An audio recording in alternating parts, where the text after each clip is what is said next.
He talks green and gold.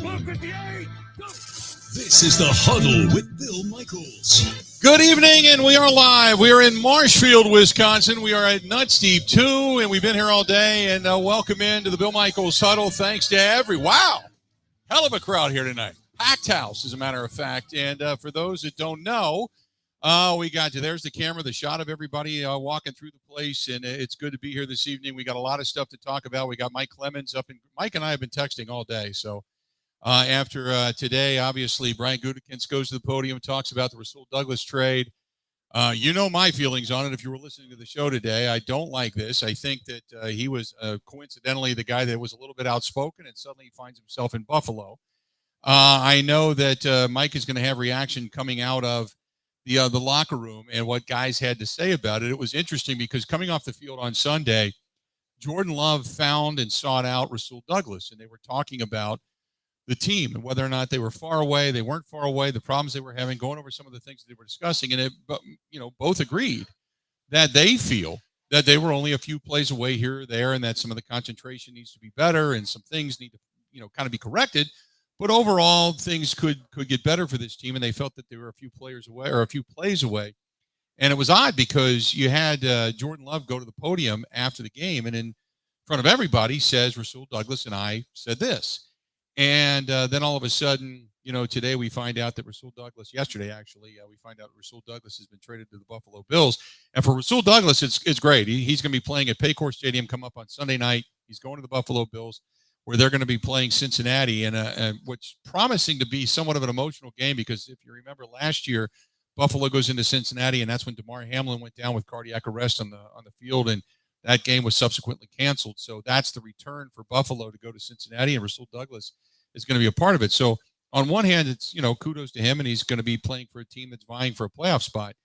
But in the meantime, Brian Gutekunst today on one hand said, they hated to lose a leader. They hated to lose a guy that was one of their quality players, but they couldn't refuse the deal. But on the other hand, he's talking about the young guys now needing to find leaders and needing to figure out, who's going to step up, and talking about the lack of leadership. And it was all over the place, and it didn't really make sense, to be perfectly honest with you.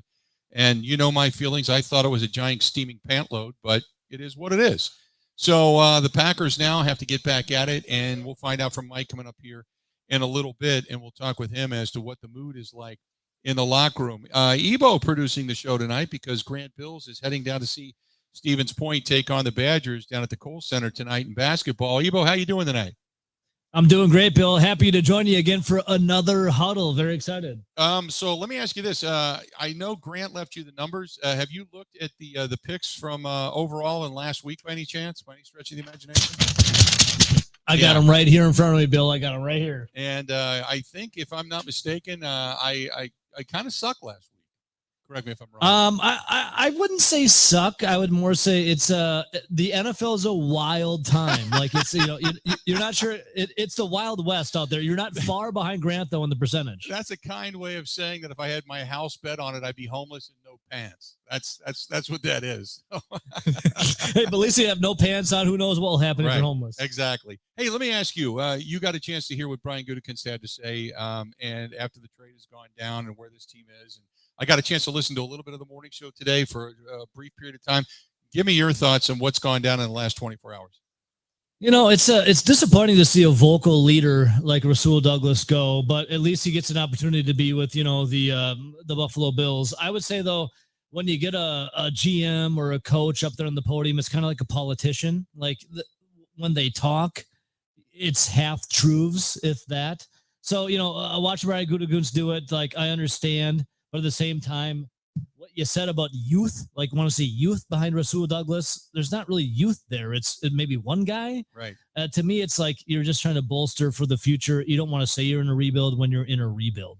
Exactly. Well, and I don't even think it's a rebuild. Do you think it's a rebuild? I kind of thought it when Bakhtiari said it coming into the season. I thought, like, I agree with him on like a quiet rebuild. I think it's Brian Gutekunst trying to quietly revamp this team without calling it a rebuild. Bill, I'm 35 years old. I've known Aaron Rodgers and before that Brett Favre. I don't quite know what a rebuild is with the Packers, but I feel like it might be. It's funny because we were talking about that earlier today, and then they talked about the youth and can youth be an excuse? Do you know the only two guys that are rookies that are rookies on this team are Jaden Reed and Luke Musgrave. Everybody else has got at least a year or more under their belt. So tell me where the rookie mistakes are coming in. Well, I think it was Rasul Douglas even said after 5 games into the season, he goes, youth is not an excuse. Right. You have 5 games in, you're grown now. Exactly. I mean, y'all get paid pretty big money to be here. And again, I look at it as I understand your inexperience maybe at the wide receiver position and the tight end position, and certainly inexperience at the quarterback position. But as far as bona fide rookies, when they talk about the youth, the whole thing with the youth is a misnomer in the sense that they got younger because they cut older wood. They got rid of Mercedes Lewis. They got rid of, Mason Crosby was well into his 40s. They got rid of Randall Cobb. Aaron Rodgers was approaching 40. They got rid of 4 guys that were all 35 years of age or older that really kind of tipped the scales and raised the curve. And you still had David Bakhtiari even on this team, who's an aging veteran, so to speak. Devondre Campbell's an aging veteran. So, but after that, you've got a lot of youth. And I understand that you're younger by age, but not by total experience. Devontae Wyatt, second year. Quay Walker, second year. Everybody else has pretty much been playing on that defense. The only guy that really didn't was Derek Stokes, and Stokes comes in, he plays a game, he gets hurt again, he's back out. And I understand now you have to use some of these young guys. You got a guy like Anthony Johnson Jr., and you got Carrington Valentine and Corey Ballantyne, and you have these guys now. But the bottom line is you've got your defense is an unbelievably veteran, led by Kenny Clark, TJ Slayton. He came here in 2021. He had 2021. Devontae Wyatt last year. Sean Gary was 2019. Quay Walker was last year. Yes, Preston Smith's been around forever. Jonathan Owens, you get him from Houston. You brought him in to solidify the safety position. Rudy Ford's been around a little while. Jair's been around since 2018. So Keyshawn Nixon's been around. So the whole thing about youth, it's only young at the skill positions, and I understand that. But this whole thing about suddenly, we're off the page and we don't get it, and it's like, well, what the hell have you been coaching for the last year and a half? What have you been teaching them? And is the loss of Randall Cobb and Alan Lazard that detrimental to this team that suddenly nobody knows how to run a route, nobody knows where they're going, nobody knows a route tree, nobody knows how to block, nobody knows how to catch a ball anymore? And that's what I have a problem with. So when people want to use youth as an excuse and suddenly it pops up because, well, they are the youngest team in the NFL, but they're only young by age. They're not young by experience. And I thought the ability to catch a football is what got you here. The ability to run a route crisply is what's going to make you a decent wide receiver, a great wide receiver, a good wide receiver, a poor wide receiver. And that, to me, is coaching. So I understand that the team is struggling, but what I haven't seen is this team directly get better week in and week out. And you see progression. You can see guys getting better. Take it to an example of our own backyard. Luke Fickell came in, looked pretty good. Then they got their clock cleaned a couple of times. But what we saw against Ohio State was a secondary, defensively speaking, that got better. Now Marvin Harrison Jr. he's a whole other animal, man, because that guy can make everybody look bad. But for a while, they actually contained him somewhat, even though he ended up with more than 100 yards. They did a pretty good job on him until the ball went back. They were able to pick off Ohio State a couple of times, create some turnovers, and things got better. The offensive line got better. I don't see any of that with this team right now. And that, to me, Ebo, is probably the most concerning thing that I'm sitting here today. And I don't know if it's the talent that's been accumulated or if it's the coaching that's being given to these guys, but there's something innately wrong right now. And I know it's kind of like running in quicksand. You're just not getting out of it. Well, Bill, you look at, Saturday when the Packers lost to Ohio State, the score was 24-10. And you felt hope. You felt like the Badgers could potentially win the game. Like you could win. It was 10-10 at one point. Like they're in this thing. Right. The scoreline on Sunday was 24-10 against the Vikings, and you never once felt like the Packers were in the game or could win. You never felt hope. No. So the Badgers, you had something good. The Packers, they continually, week in and week out, continue to look worse, and it's not good. I'll ask you the same thing that we were talking about in the press box on Sunday. And we said, if you had to look at this first half and look at this offense, and if you had to use an adjective, and 2 of the adjectives that were used were, one was unprepared and the other one was disarray. But if you had to give it an adjective, what adjective would you get? Putrid. People are applauding, by the way. Bill, I'm watching this game unfold, and I couldn't put it into words. I was almost laughing so I wouldn't cry. Yeah. It was a stench that you could smell from your TV, and smell-o-vision isn't invented. Right. Well, if you got a scratch and sniff LED TV, you're good to go. Then you were right in there. But I agree with you. It was bad all the way around, and one of the things that I think kind of saved them going into halftime was actually being able to convert on the penalty and re-kick the field goal. Because had they not been able to put points on the board at that point in time, it would have, I think, gotten really, really ugly. I think the crowd would have turned really ugly. I mean, like loud boos raining down. They were booing them in the first half anyway. But if they had not at least salvaged the field goal, and the fact that the Wisconsin band was coming out on the field at that point, I think it would have gotten really, really bad. By the way, I don't know if you heard me talk about that. There was a girl tuba player who did you hear the story? If you did, about no, please tell me. Girl tuba player for the Wisconsin band, and I've yet to find out.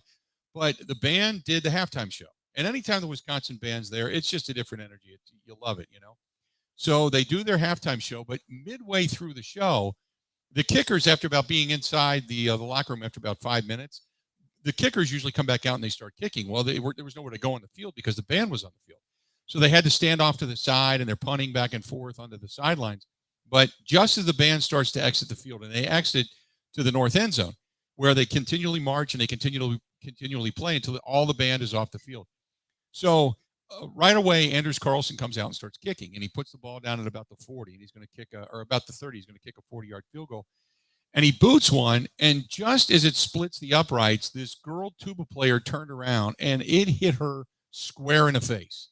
And I mean, it's a cold day. The ball's coming from 40 yards away, and I don't know if it hit her with the flat side or the end, but she went down like a sack of wet cement. And they tended to this girl for a little while, and I have no idea. I never heard anything about a condition. Did she have a concussion? Does she not know where she's at? Does she? I have no idea. So I never heard. I wanted to find out if what happened to the girl tuba player, because I think she deserves a little pop. I just wanted to know. I was worried about the tuba player, man. I got that kind of heart. So. Okay, not to sound callous or anything, but like if injury is going to happen to a band member, isn't the tuba player the perfect person to happen to? Oh, come on. They're sitting ducks, That's like going to a farm and shooting a bull in the ass. I mean, it's just right there. That's too easy, Come on. They're just sitting there at the tuba. Where are they going to hide? That poor girl. At least if she'd have turned around and it would have went in the tuba. That would have been impressive. I would have, had her on the show. But I want to know if she got hit in the like does she have the seams of the ball, the threads on her face, or does the cross of the end of the football, is that on her face? Or I feel bad for the girl. I really do. Yeah, she was kind of like Marsha Brady. Oh, my nose! It was kind of that thing. So there you go. All right, we are live. We're in Marshfield, Wisconsin. So if you're within the sound of my voice, come on by. Say hi. We're at NUTZ Deep 2. We're going to step aside, take a quick break. Mike Clemens from inside Lambeau Field going to join us coming up in the bottom of the hour. Stay tuned. We got more of the Bill Michaels Huddle coming up right after this. This is the Huddle with Bill Michaels on the Wisconsin Sports Zone Network.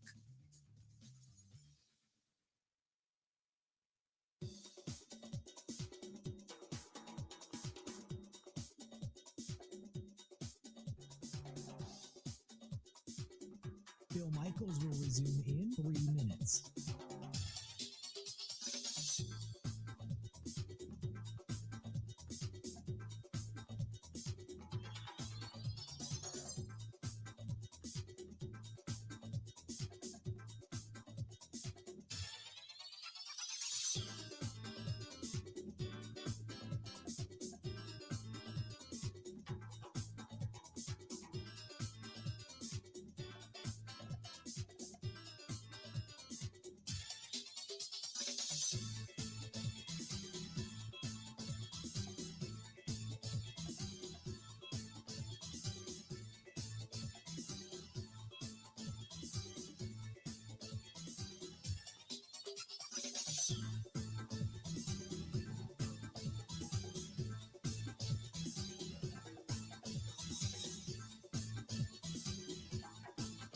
Bill Michaels will resume in 2 minutes.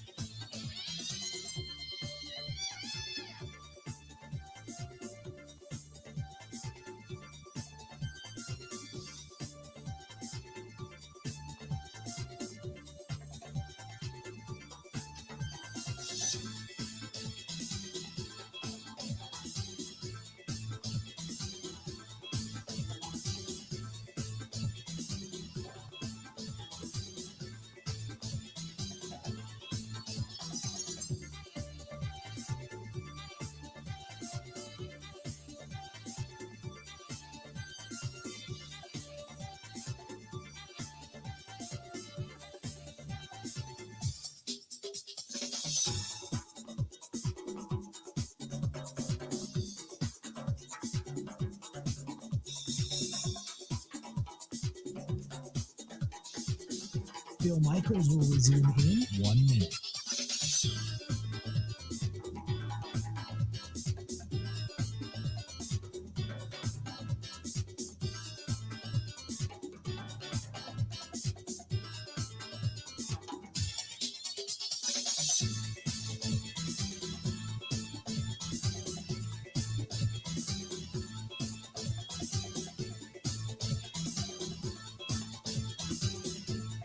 Bill Michaels will resume in 30 seconds.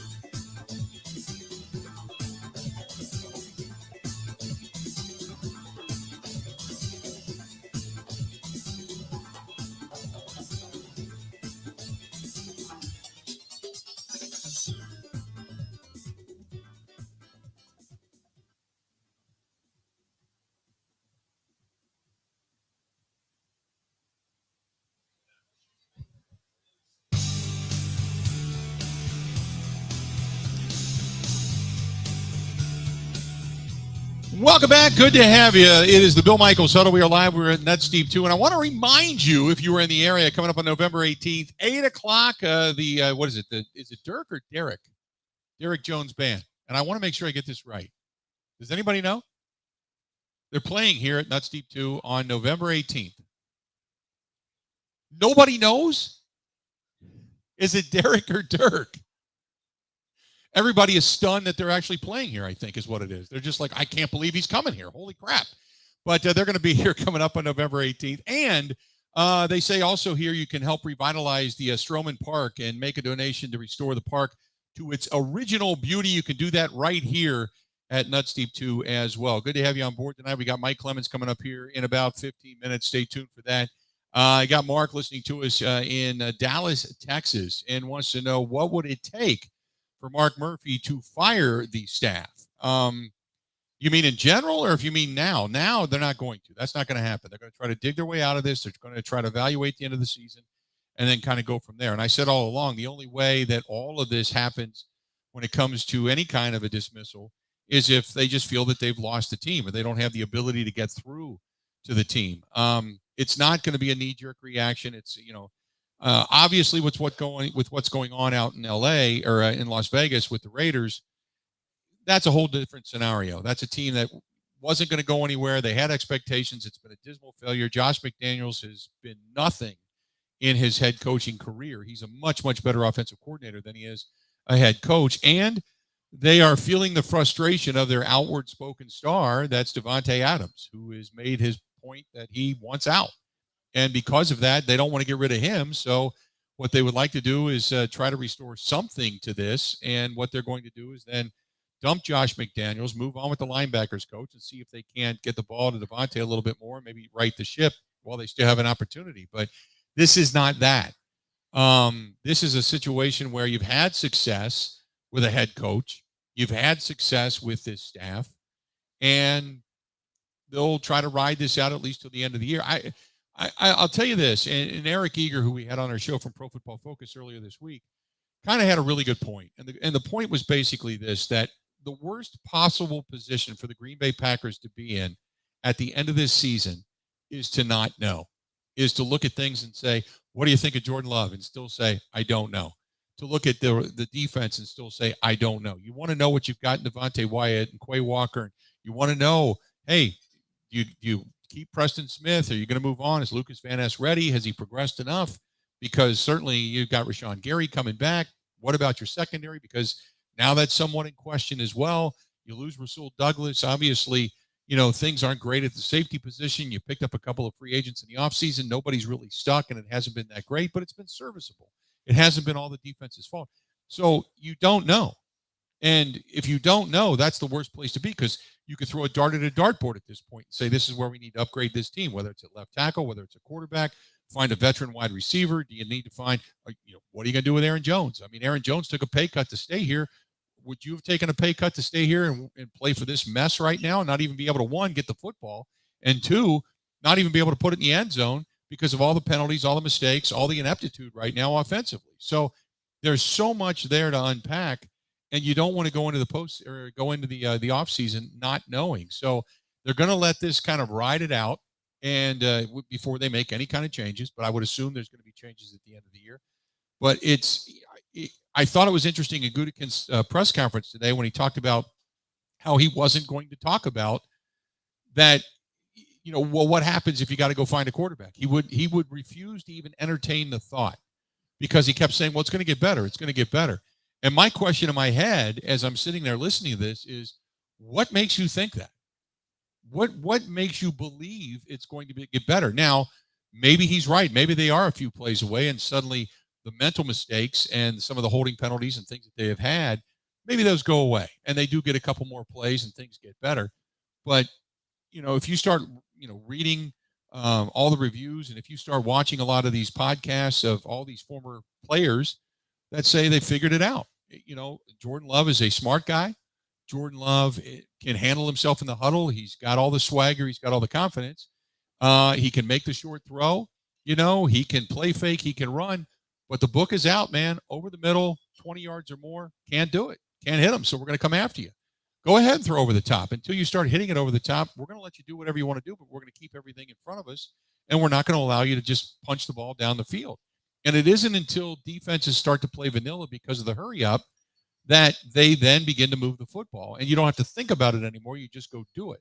So now what? Now what are they going to do? So the worst place to be if you're Brian Gutekunst come the end of the season is to not know. By the way, I do got to mention this for those that don't know. Some breaking news from earlier today: Bobby Knight, at the age of 81, has passed away.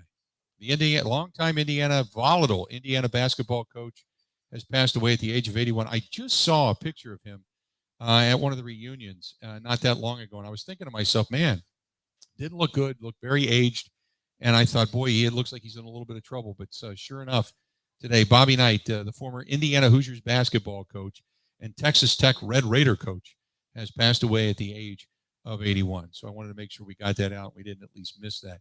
So, Ebo, if you had to say, do you know what Jordan Love is? Do you not know what Jordan Love is? Or are you still under the wait and see as to what Jordan Love is? What would you say?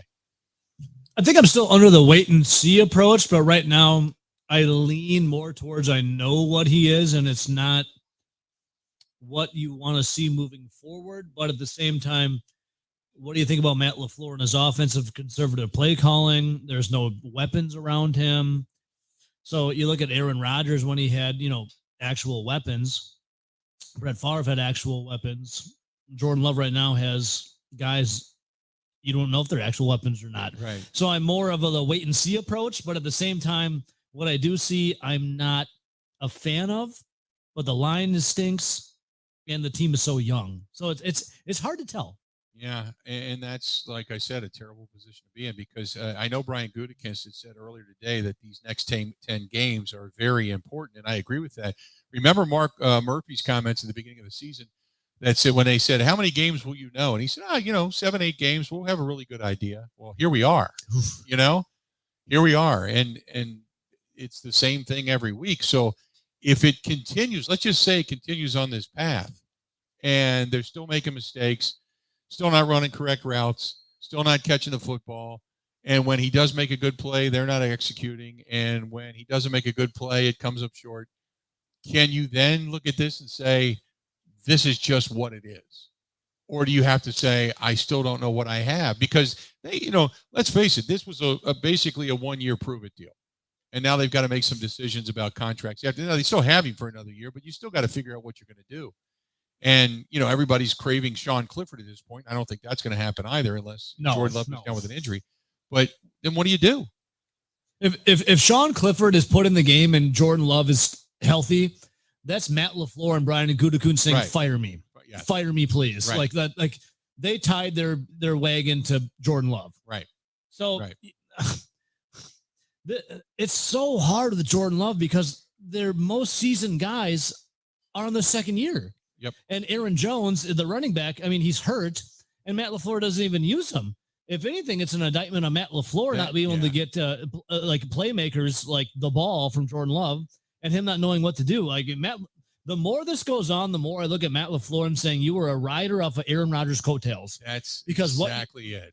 You're not putting Jordan Love in a position to succeed. It's so hard to judge. That's why I think you give one more year to Jordan Love, despite it might being bad the rest of this year, to see what really happens. I was disappointed that they didn't get a veteran wide receiver in the trade deadline. I understand why they didn't. Right. But at the same time, it's like there's no veterans on this team. There's no experience. So how do you know who's good or not? Yeah. Here's my other question when it comes to that.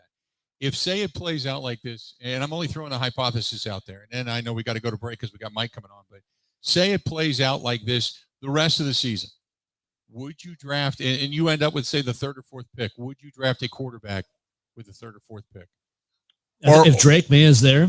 But if Drake May is there, or would you go with Marvin Harrison Jr.? Well, we know the Packers haven't drafted a wide receiver since 2001, Javon Walker. So I already saw mocks of a lineman, an offensive lineman for the Packers. Right. If Drake May is there, Sean Clifford is not the option. So, sorry to everyone that wants him. It's not happening. Right. I watched him at Penn State. It's not happening. If Drake May is there, yes. If not, bolster the line, help Jordan Love out. Yeah, I would agree.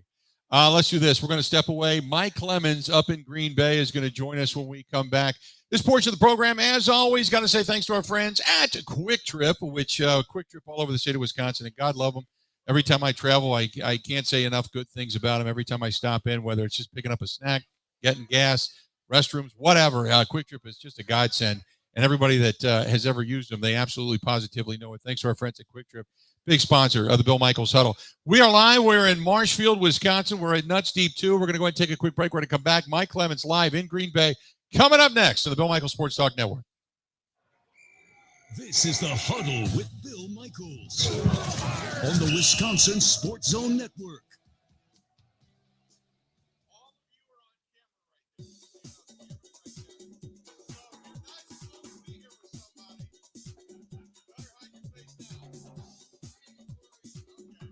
Bill Michaels will resume in 5 minutes.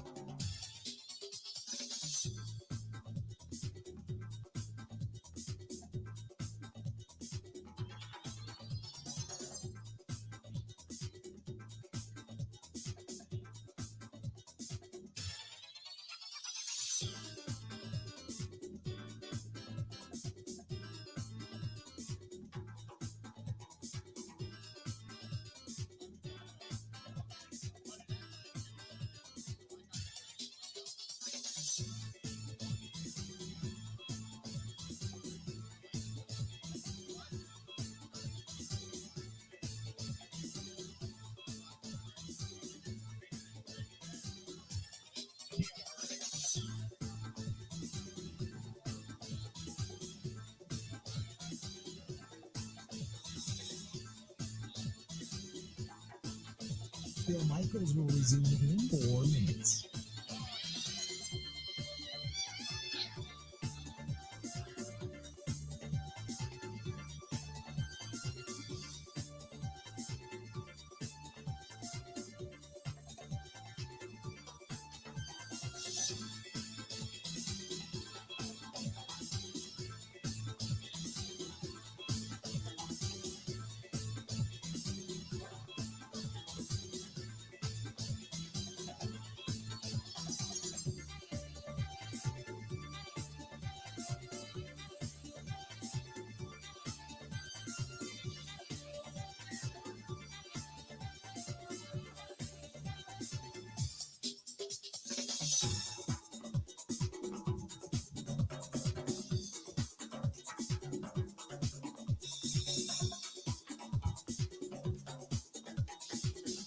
Bill Michaels will resume in 3 minutes.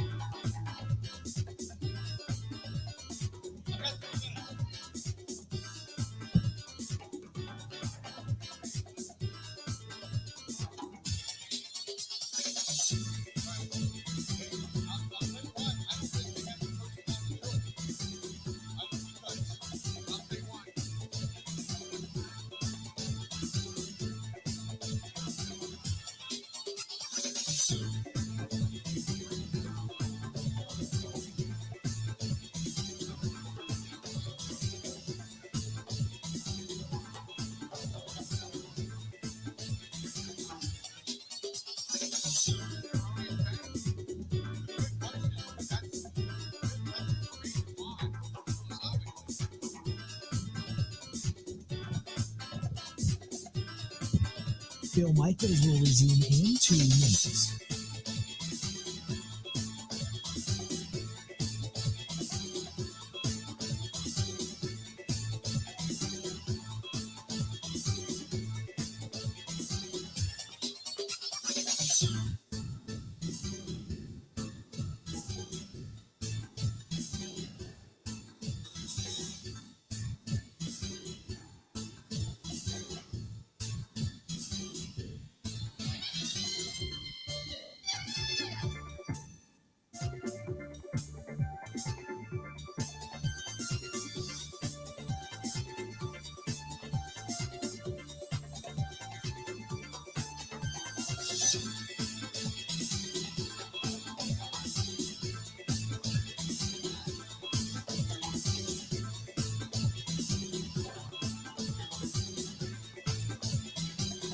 Bill Michaels will resume in 1 minute.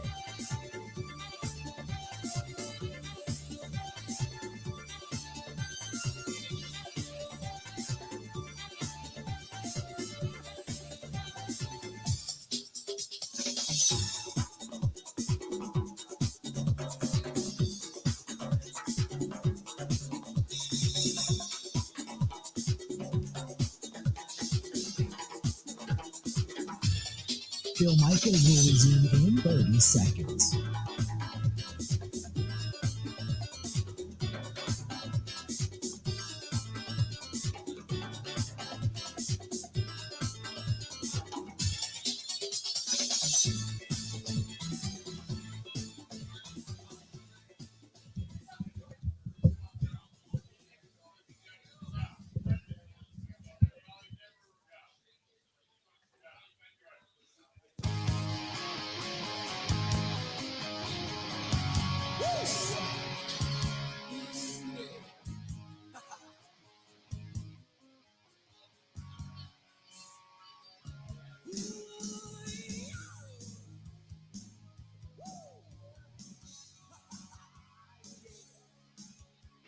Welcome back. Glad to have you on board. Bill Michaels HUDDLE. We continue on enjoying our day today. Hopefully you are as well. And I believe, do we have Mike? Nothing yet. Mike's not there yet. Mike must have had a long day inside that locker room. Mike, I'm sure, is going to be joining us coming up here momentarily. And Evo, you may have to give him a buzz to let him know. But we'll get Mike Clemens coming on here in just a couple of minutes. Also, I want to let you know again that they are accepting here in NUTZ Deep 2. We're in Marshfield. Donations to revitalize the Stroman Park and make that donation here. And they're trying to put this thing back to its original style, so to speak. So if you're thinking about making a donation, you can do it right here at NUTZ Deep 2. And they got a band coming in on November 18th at 8 o'clock. So you can check that out as well. And in the meantime, like I said, we'll be talking to Mike Clemens coming up here momentarily. DeLisio from up here, WOSQ 90. Got to say thanks to our friends at ESPN Radio 92.3. WOSQ up here. We have not been here in 11 years. 11 years we've been gone. And I got to tell you, I drove in last night, and all I know is when I drove into town and I got off the highway, I used to drive that long road, whatever the road is coming into town, and there was at the end of the road when I got to Main Street, there was the Quick Trip there, and that was like the only Quick Trip here. And now there's one off the highway. They're all over the damn place. You guys got Quick Trips and Marshfield clinics everywhere, so which was awesome, and I loved it. So kudos. But the town has grown up. The last time a lot of the storefronts on the main street here were empty, and they're not anymore. So really, really good stuff. And thanks for having us up here. Jason wants to know, he says, do you think it's Brian Gutekunst's fault that the talent just simply isn't there? Or do you think they're not being coached up? That's $1 million question. I mean, if you're Mark Murphy and you have to make a change, the first change you'll probably make is going to be coaching. And because you can't get rid of everybody, you can't fire everybody, and you got to believe there's some talent. But as time goes on, you know, and if you bring in another coaching staff, and in the first year of evaluation, the coaching staff also struggles, and they can't get more out of what you have, then you have to think about the talent that's been accumulated here. I mean, you have to look at that, because that would then be, you know, the indictment of Brian Gutekunst. And when you look at it, and I said this before, how many players on this team right now are game changers? When you're talking about guys, and I know it's a sore subject, every time I bring it up, people go, oh, but a guy like a TJ Watt or a Micah Parsons or a Nick Bosa, or, you know, you had Devontae, but Devontae was not part of the Brian Gutekunst regime. But who do you have? Christian Watson has been supposedly the draft choice of choice with speed and all the ability downfield. That hasn't necessarily materialized. So who is your guy of choice? Who is your game changer? And they haven't had that. So you start thinking to yourself, are you drafting guys that can make a difference? Has Devontae, certainly Rashawn Gary. Now, let me say this. When they drafted Rashawn Gary, I wasn't a big believer in Rashawn Gary and what he's done to improve himself. All the credit in the world. Deserves the contract. He's played extremely well. But he's still not Nick Bosa. He's not TJ Watt. He's not Micah Parsons. He's not any of them. He's not Max Crosby. He's not any of those guys. So while he's really good and has gotten steadily better, and who knows how high that ceiling could possibly be, what other game changers do you have? And you ask yourself that when you start to look at the accumulation of talent. You look at the years that the Packers won the Super Bowl, for example. Everybody talks about Brett. They don't win that without bringing in Reggie and then having Leroy Butler back there and Sean Jones and Gravedigger. They don't win it without all these guys, defensively speaking. Those were dominating players. Even the year that they won the Super Bowl with Aaron Rodgers, you had Clay. You had the best season out of his career of A.J. Hawk. You had B.J. Raji came in fresh and was extremely quick and played terrific football out of Boston College. You had Ryan Pickett. You brought in C.J. Wilson, Howard Green. There was Cullen Jenkins. You had big, beefy bodies up front that Dom Capers rotated in, and they could all be game wreckers at some point or another. They weren't great, but collectively they were really, really good. They were staunch. And B.J. Raji was having a hell of a career until he ended up deciding that football was not going to be his thing anymore because he wanted to take care of his mother. And then you also had Nick Collins, who was on his way to a Hall of Fame career before the neck injury. You had a guy like Jermichael Finley, who could be a game-changing player, and all the weaponry, all the wide receiver. You had Chad Clifton. You had Mark Tauscher. Then you had their first-round draft choice that year who filled in for Mark, and Brian Bulaga, and his name escaped me for a second, but Brian Bulaga filled in. And you had a really staunch line. You had Starks, you had Ryan Grant, you had some fill-in guys, but you got the best out of them at that time. And that's what you had. You don't have anything like that right now. So you don't have that capability to say, well, we've got the talent, we just haven't been able to cultivate that, or what have you. So anyway, we're going to get Mike Clemens on here momentarily. I see Mike just sent us an email, so Mike will be joining us here in just a minute. So hang in there for that. But that's when you start asking yourself, is it indeed the talent, or is it the coaching? And, you know, depending on what side of the fence you fall upon is depending on what side of the fence Mark Murphy is or isn't going to make a change. Let's go live up to Lambeau Field now. We got him on board with us. Mike Clemens is joining us. Mike, how you doing, man? Pretty good. It was a little emotional today. There's a little nervousness in the air, and I think they're trying to sort of sell this move, and I'm trying to think what's everything that went into the genesis of this. You know, Brian Gutekunst said the Buffalo Bills called and said, hey, what do you think about this? And like, nah, we don't think about it. And then the closer they got to the deadline, and perhaps the more that the Bills offered something more in the deal, that they got up to a third-round pick. And so whatever, that's what the Packers' statement was today, that it was generated by the Bills. Didn't It's funny.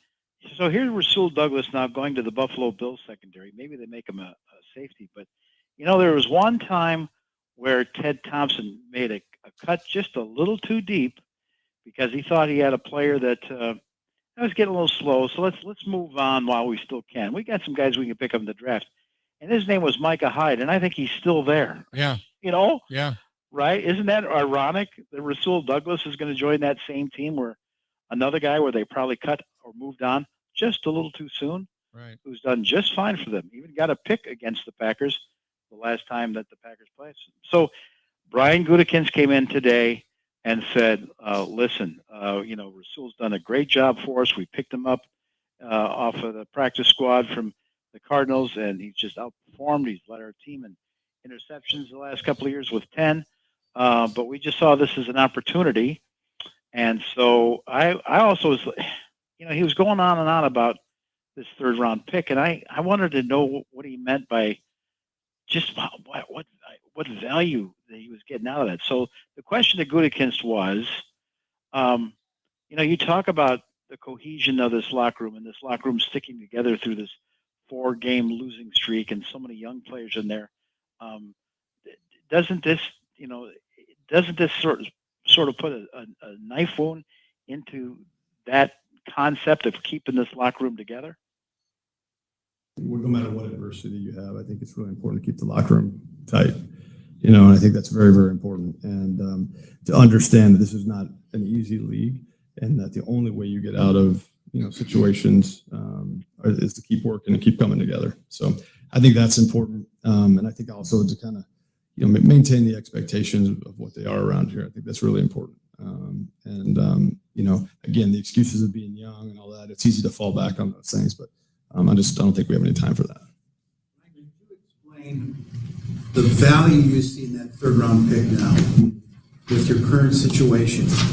How that was to you in your mind, more worth for your needs and where you're going than keeping a veteran play. What you can do with that third round pick? Sure. Do you think that there's a great class coming that can fill your needs when you get there next spring? Yeah, there's a pretty good class coming up, but it's more about that's a 4-year contract, 4-year rookie contract.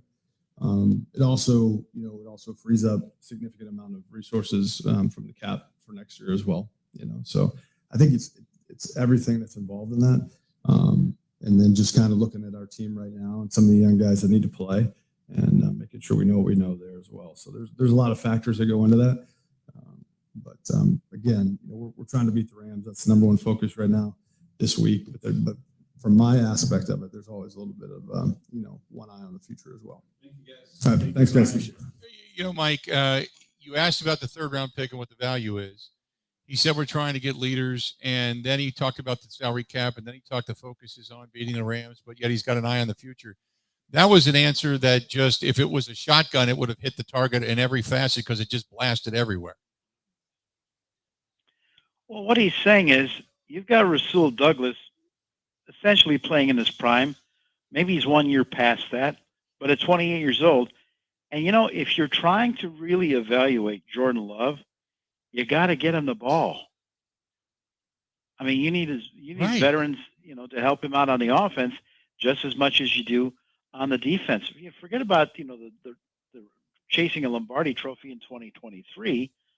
But, I mean, are you projecting so much like, gee, look how much money we could save next year? And, we could get that third round pick, and that's pretty valuable because if we want to trade up and get a left tackle or another quarterback or whatever he's planning, or man, we just think of those first 3 rounds, we could help ourselves. But this is a guy who just came off of 13 draft picks this year. Right. 13 draft picks. And he's still got some more coming from the Rodgers trade and things like that. It's like how many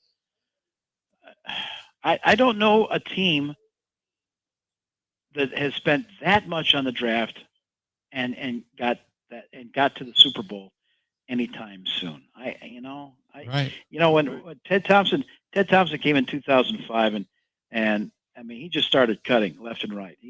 Let's get out of this, let's get out of that. And Favre had to sit through a 4-12 season. And then they brought in a new coach. They got to 8-8, and then next thing you know, they're in the playoffs, and the next thing you know, they win a Super Bowl. And the year after that, they're 15-1. So, but you added Charles Woodson, and you added some of these other, free agents, and Brian has done that too. Yeah. A prime example is Rasul Douglas and Keyshawn Nixon. So here's the other issue: was Rasul Douglas getting a little too outspoken, either to us in the media, to his teammates? Did something happen in the meeting rooms? And I asked LaFleur, what are your guidelines on that? I don't want to set that down right away. It has nothing to do. I think he's been a positive impact in that locker room. So absolutely not.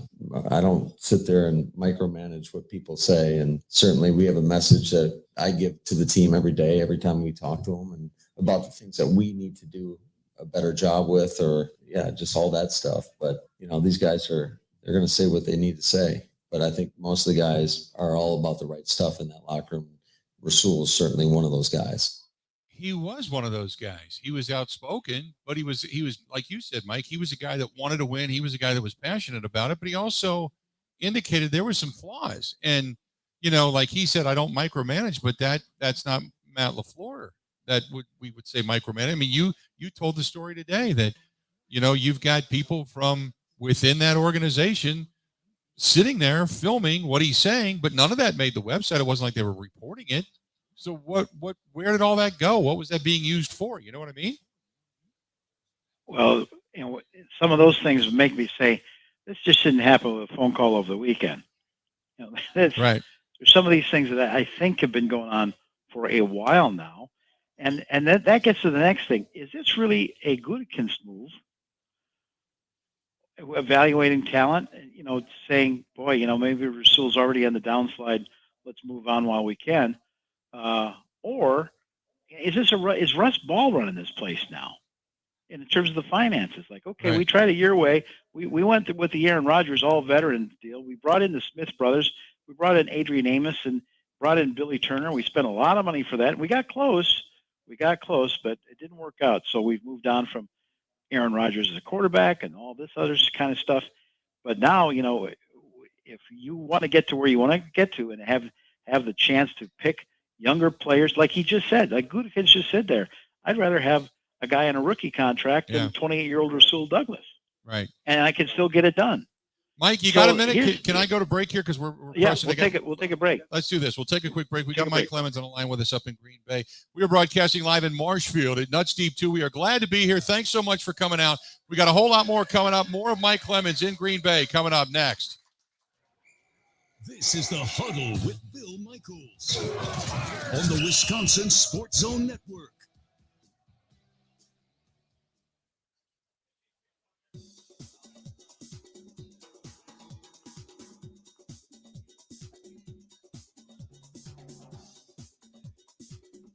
Bill Michaels will resume in 3 minutes.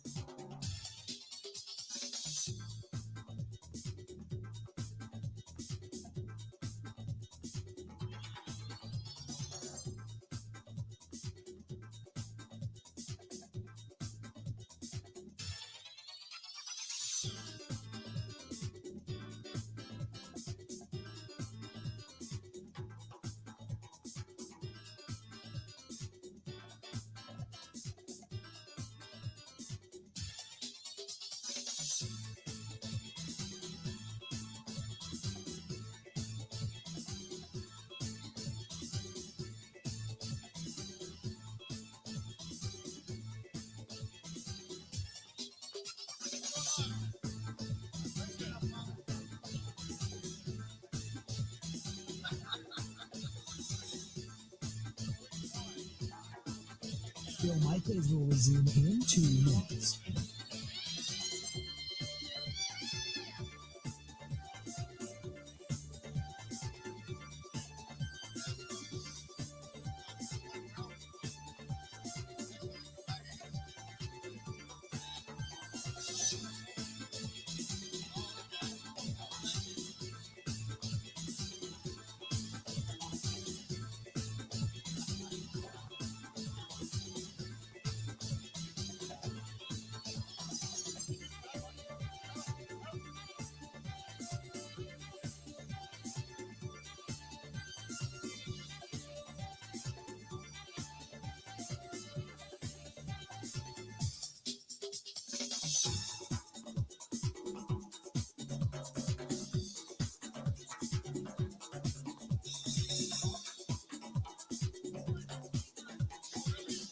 Bill Michaels will resume in 1 minute.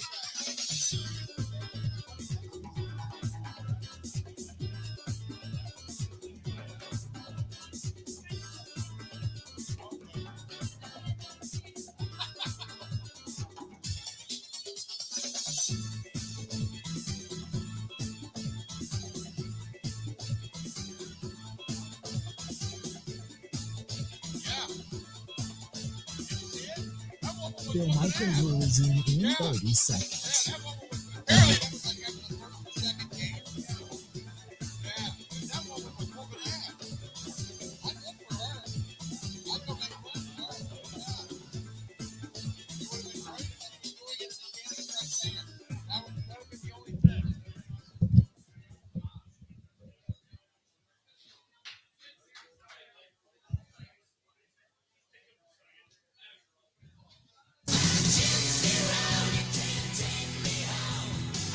Good to have you back. We are live. We're in NUTZ Deep 2, the Bill Michaels Huddle.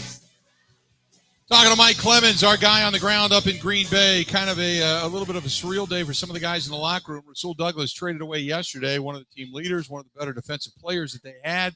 Certainly a team leader when it came to interceptions over the last couple of years. And when you talk about a team that's not getting the ball back to Jordan Love, it's kind of a head scratcher when you let a guy like that go. So, Mike, what else was the reaction when you talked about the mood of the locker room today? What was that inside Lambeau Field? A little bit of shock. They knew the questions were coming.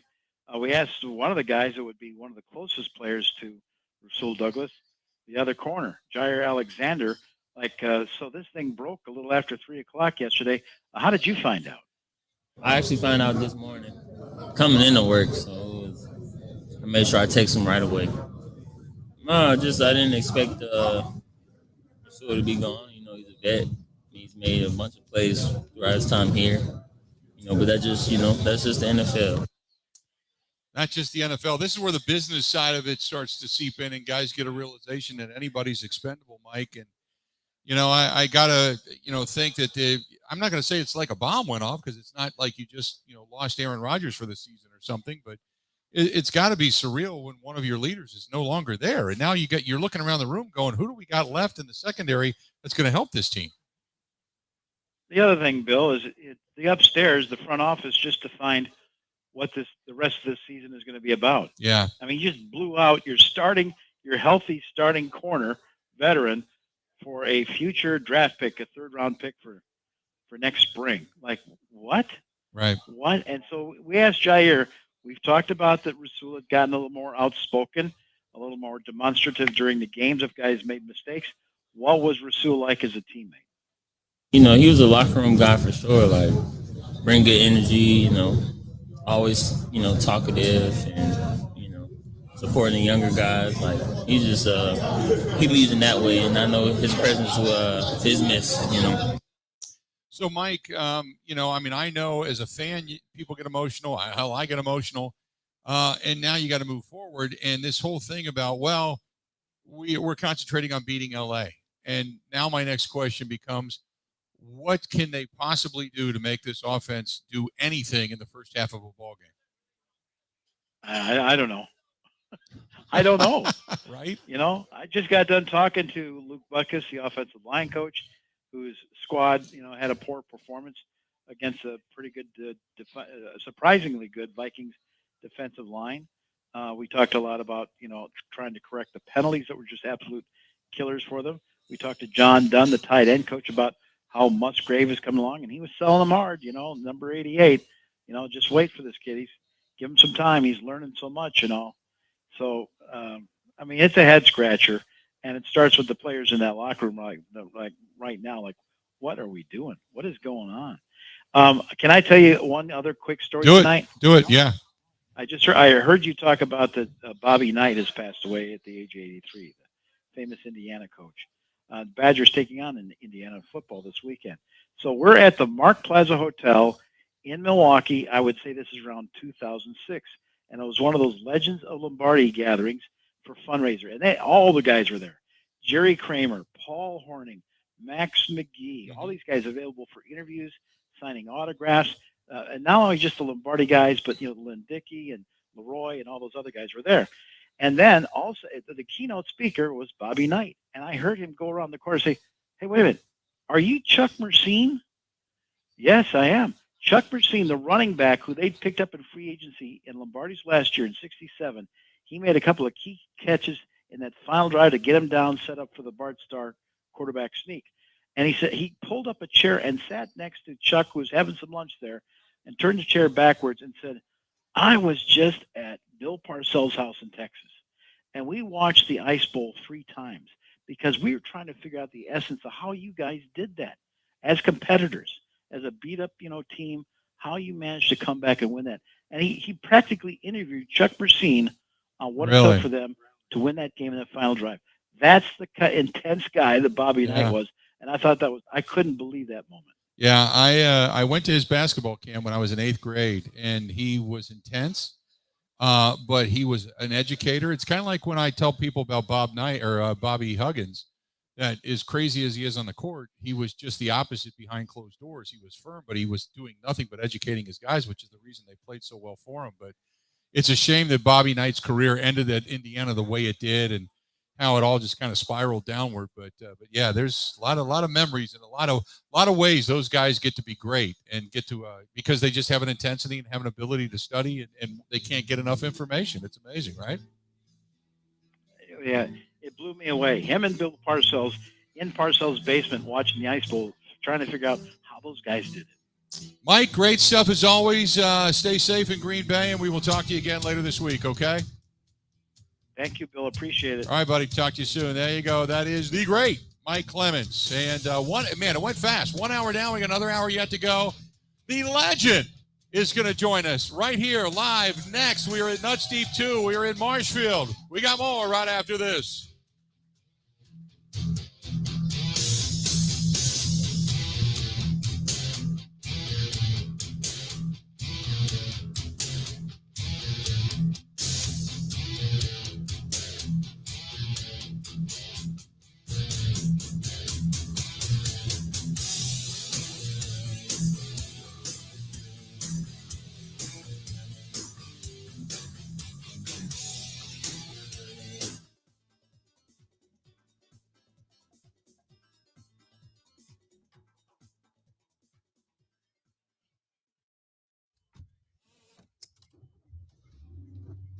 Mama, what does the chicken say? Chicken. Oh, okay. And wolf? Oh, a wolf. Ooh! What about the tiny dog? Cat. Owl. Dolphin? What does the turkey say? Whale. Yeah, whale sound. Do the giraffe. Giraffe, really? Okay. Giraffe. Giraffe. You're not going to get it all right. Just make sure you nail the big stuff, like making sure your kids are buckled correctly in the right seat for their age and size. Get it right. Visit NHTSA.gov/the right seat. Brought to you by the National Highway Traffic Safety Administration and the Ad Council. Everywhere you look, from groceries to utilities to gas, prices keep going up. Pella Windows and Doors of Wisconsin can dramatically help lower your energy costs year-round by replacing drafty windows and doors in as little as 6 weeks. And now you can save even more by taking advantage of no interest and no down payment for up to 36 months when you order by November 30th. Bring the love of Wisconsin's outdoors in through the beauty and quality craftsmanship of Pella Windows and Doors. Whether you're updating or upgrading the look and comfort of your home, Pella has extensive lines of customizable options to meet your needs and your budget. Replacing drafty windows and doors can dramatically lower your energy costs. Pella Windows and Doors of Wisconsin offers some of the most energy efficient windows in the industry. 0% interest and no down payment for up to 36 months when you order by November 30th. Set your free in-home consultation today at PellaWI.com. Are you ready for some football? He talks green and gold. This is the Huddle with Bill Michaels Welcome back. Hour number 2 of the Bill Michaels Huddle. We are live. We are in Marshfield. We are in NUTZ Deep 2. We're having a good time tonight. Are you having a good time tonight? We got a hell of a crowd in here, I'll tell you that. We started out this a couple of weeks ago. We were in lacrosse. Lacrosse was great, and they treated us really great. But you guys are like amped tonight. This is awesome. So thanks for turning out. Thanks to our friends at ESPN WOSQ 92.3, correct? Yes, it is. There you go. Now, voice you hear is the legend, the man, the myth himself. Gene DeLisio is joining us here. They all turned out for you, man. How about that? Well, they have nothing else to do, apparently. So, first of all, how you been? It's bad. been 11 years since I've stepped It's been a foot in the while, area. yeah. No doubt. I remember when the network first went on, and John, who was running the station at the time, brought us up, and we had a great time. And I wasn't there. You weren't there at the No, point- I was that not point in time. there. They had restraining orders. I couldn't. And in fact, the building you were in has now been torn down. Has it really? Yeah. I didn't even drive over that Yeah, way. the Rose Bowl. Yeah. Yeah. So Wow. I was on your show before that, like a phone segment on high school playoffs. Right. But beyond that, it's the first time you and I have met. Wow. I remember the old studio. It had, I think it was shag carpeting out of somebody's van from 1972 on the wall. And it's still there. And is it really? Yeah. Yeah. I walked in with a black light, and I decided not to use it because it freaked my ass out. So there you go. Anyway, but I remember it was great. It's we get a chance to go all over, and we get a chance to see different towns and how people do it. And it's just, it's kind of neat when you get back to kind of, because where I'm doing it, it's easy. You wake up, you flip a switch, you're on the air, and it's not, remember the old days of 8-track tape and cutting tape, and, you're trying to get cassette tape to, kind of roll over and put it, man. Well, I'm old enough. I remember when all the commercials were on reels. Really? Okay. Yeah. See, I didn't get So I don't you're go queuing back- up a reel of tape that runs, Right. and that ends. You're queuing up the other one for the next commercial. Right. Yeah. Yeah. Then they went to carts. Yeah. And the carts, I remember all of that too. So anyway, so let me ask you this, because you've got some high school football still going in this Yes, we area. do. So, which, I know the table over here is pretty proud of that they still have high school football. Mhm. So talk a little bit about what's going on here in the Marshfield area, Well, or the surrounding area. We've got from our local area 4 teams still alive. Yeah. 2 of them play each other tomorrow night or Friday night, Stratford and Auburndale, in a big ball game in Auburndale. Of course, people statewide know the reputation of Stratford. Yeah. 8 state championships, and including one last year.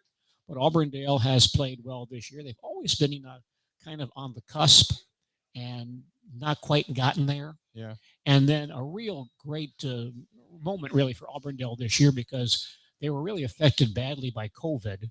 And one year they had to go to 8-man.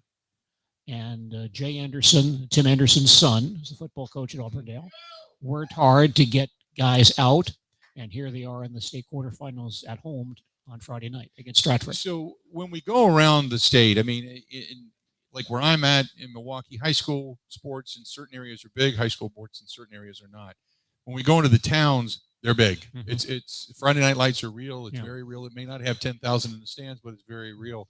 So over the years, from everything that you've had, and I'm sure you get asked this all the time, the experiences that you had and the people that have left the area that have gone on to the pros. I mean, it's when you start to reel off some of the names, you go, oh, I didn't know that. Mm-hmm. Or, oh, I had no idea they were from there. Or, wow, they've actually produced more than I ever thought Mm-hmm. they would. You've actually had a lot of success coming out of this area. We've had a few guys, not an overwhelming number, but certainly Mark Tauscher from Auburndale. Right. Richie Scheubert from Columbus High School here in Marshfield. Yeah. Played for the Giants on their Super Bowl team. Jerry Wunsch from Wausau West played in the NFL. A few other guys like that. Yeah. But a lot of guys played on some pretty good college teams as well. Yeah. So there have been a few. I remember when Denny used to, Mark's dad used to come up and still cover the Packers. And that was even when Mark was playing in the beginning of his career. And we would always sit down, and once a year, Denny would always want to do an interview. Mm-hmm. And Denny it wasn't like he was just doing it because it was Mark's dad. I mean, he was into He knew his everything. stuff. Yeah, he knew his stuff. Well, he in man. fact did a program with us. Yeah. He'd come on Monday mornings on our station, WDLB, and we would do an hour show basically on the Packer game from the previous day. Really? And a lot of times he'd run your interviews. Really? That's how Okay. they get run. That's what they were. I knew he would text me every now and then, and we had this really unique relationship. But he would just want to sit down. He had this old recorder, and he just would want to talk and just for however long he felt. And he'd do it with other people. I mean, Yeah. he walk in. I got this interview with Bob Harlan. Right. Right. And then you Yeah. sit there. Didn't sound real good because it was Right. done at his home over speakerphone. Sure. But yeah, he knew a lot of people. Yeah, it was Denny was always a pleasure to work with. I had so much fun working with. I mean, so I was telling the guys here at the table today, I had so much fun working. We worked with Irv Favre for the years Yeah. when I was doing this post-game show with Brian Noble and Irv Favre before Irv passed away. And you know, some of the great stories that Irv used to tell us, some we can tell on the air and some we can't, but Irv, it was such a fun guy. So being in this community, locked in, high school football, baseball, all that, basketball wise, you know, for all these years, I mean, you know, obviously the town is connected. Do you ever get the sense that you, when you're doing your thing, that you're the thread, that if you pulled the thread, like things somewhat unravel because you've been doing it for so long? I'm not It's kind of like, you know what, but you're this area's Bob Euchre. I mean, am I lying? No. Think about it. The voices of towns are the voices everybody grew up with. You know, you think about that. And I don't like it when somebody comes up and says, "Hey, I've been listening to you," and I say, "Oh, how old are you?" And they say, "I'm 36." I mean, how long have you been listening? 30 years. Well, you know, crap. You know, so I'm an old guy. But you ever look at it at that and go, Well, I'm not sure I quite look at it that way because I'm sure if I stop doing it tomorrow, somebody else would. Yeah, but it's not the same. Well, could be better. Never know. Never know. But I've been happy to be part of it. Yeah. You know, it growing up on the East Coast like I did. Yeah. There's a bit of a different mentality to the media, right? In that there's a lot less subjectivity. Yeah. And that's what I grew up with. You know, there's no rooting, no criticizing, Right. things like that. So you kind of distance yourself from a lot of that, I think. So you don't really feel that much part of it during a broadcast. Maybe that's an odd way of saying it, but Yeah. Well, but the one thing about good broadcasters that I've always found, and I've been so honored. Obviously we've got great ones in the state, and I came here when Euchre is obviously still part of the Brewers. And I grew up with Marty Brenham, and Al Michaels was one of the first voices I remember for the Cincinnati Reds. There was a guy named Phil Samp, Paul Keels, who ended up doing Bengals football and then ended up becoming the voice of Ohio State. So many good ones. Kaywood Ledford. Oh, sure. Out of Kentucky. And the one thing about it was there was always a passion, and there was always a good filler story, the ability to be relatable. And a lot of that you don't get that day. So when you say, well, I'm sure somebody will pick up a microphone, but there's not that thread of recognition that people can say that, because like when you flip a mic, that's this area's football, that's this area's basketball, baseball, whatever. That's it's like when Euchre turns a mic on, we know. Doesn't matter who else you have, we know that all of a sudden, okay, baseball's back, Bob's back. That's kind of it, which kills me because Bob's getting up there. It's like if we could just, I always said if Bob's never going to die, they're just going to stuff him and play back everything he said before in the years, and that'll be it.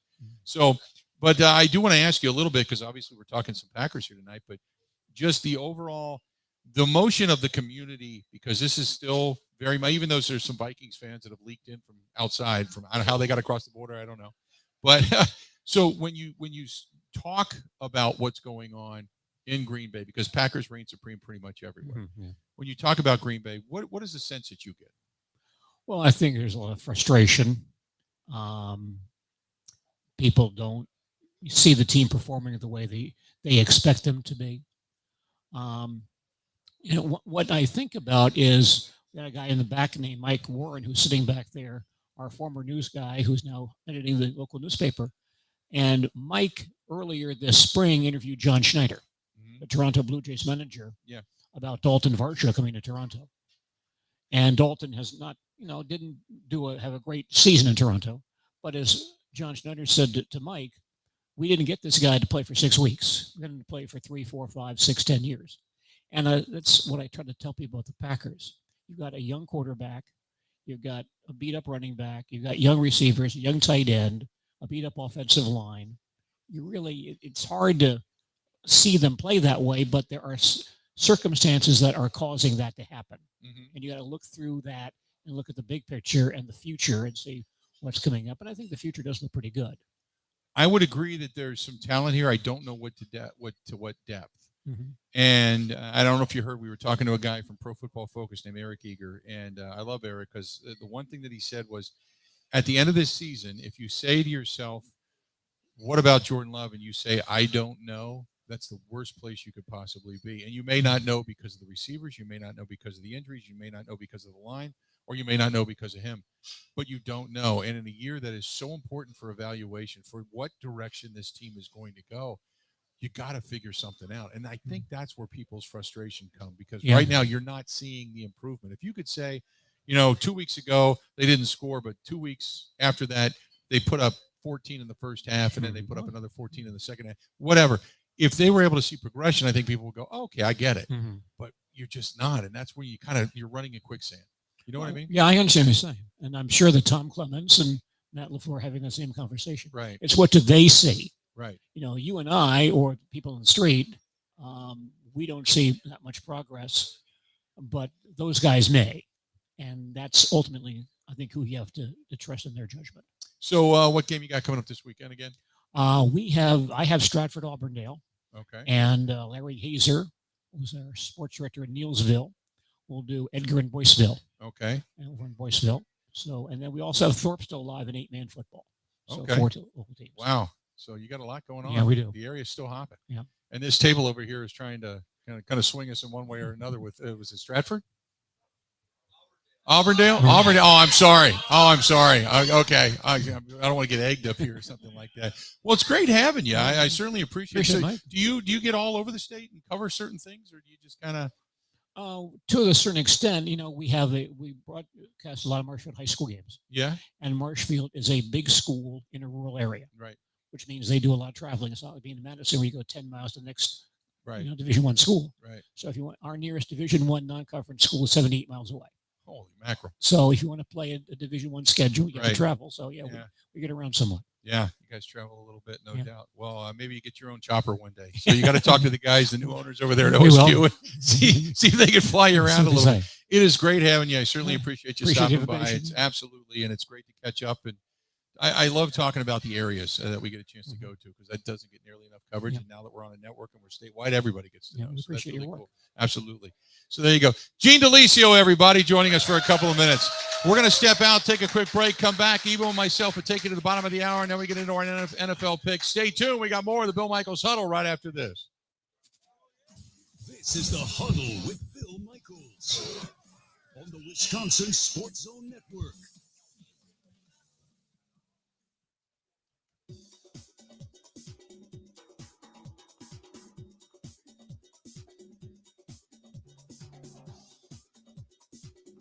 Bill Michaels will resume in 3 minutes.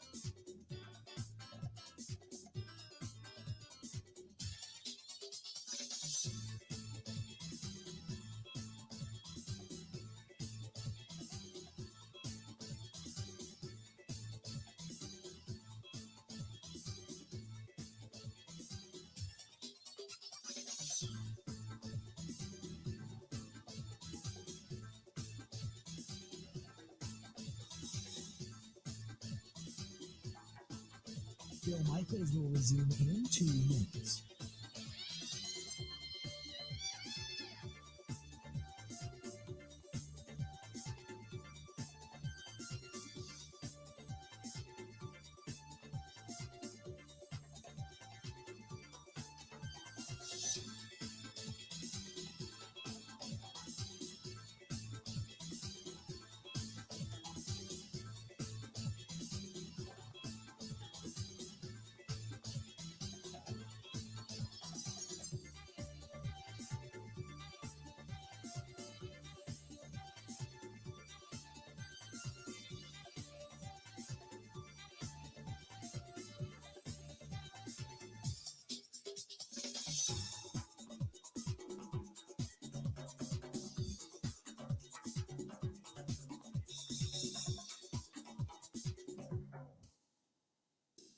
Bill Michaels will resume in 1 minute.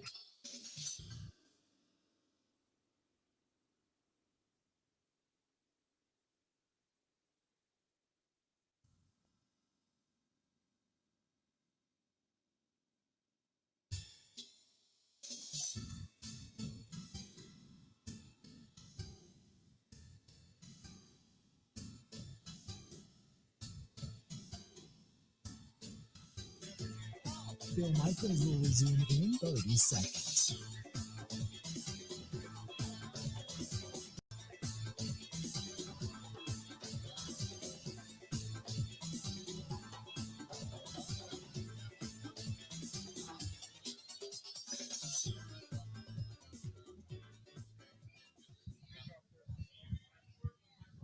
I love it. Love it up there.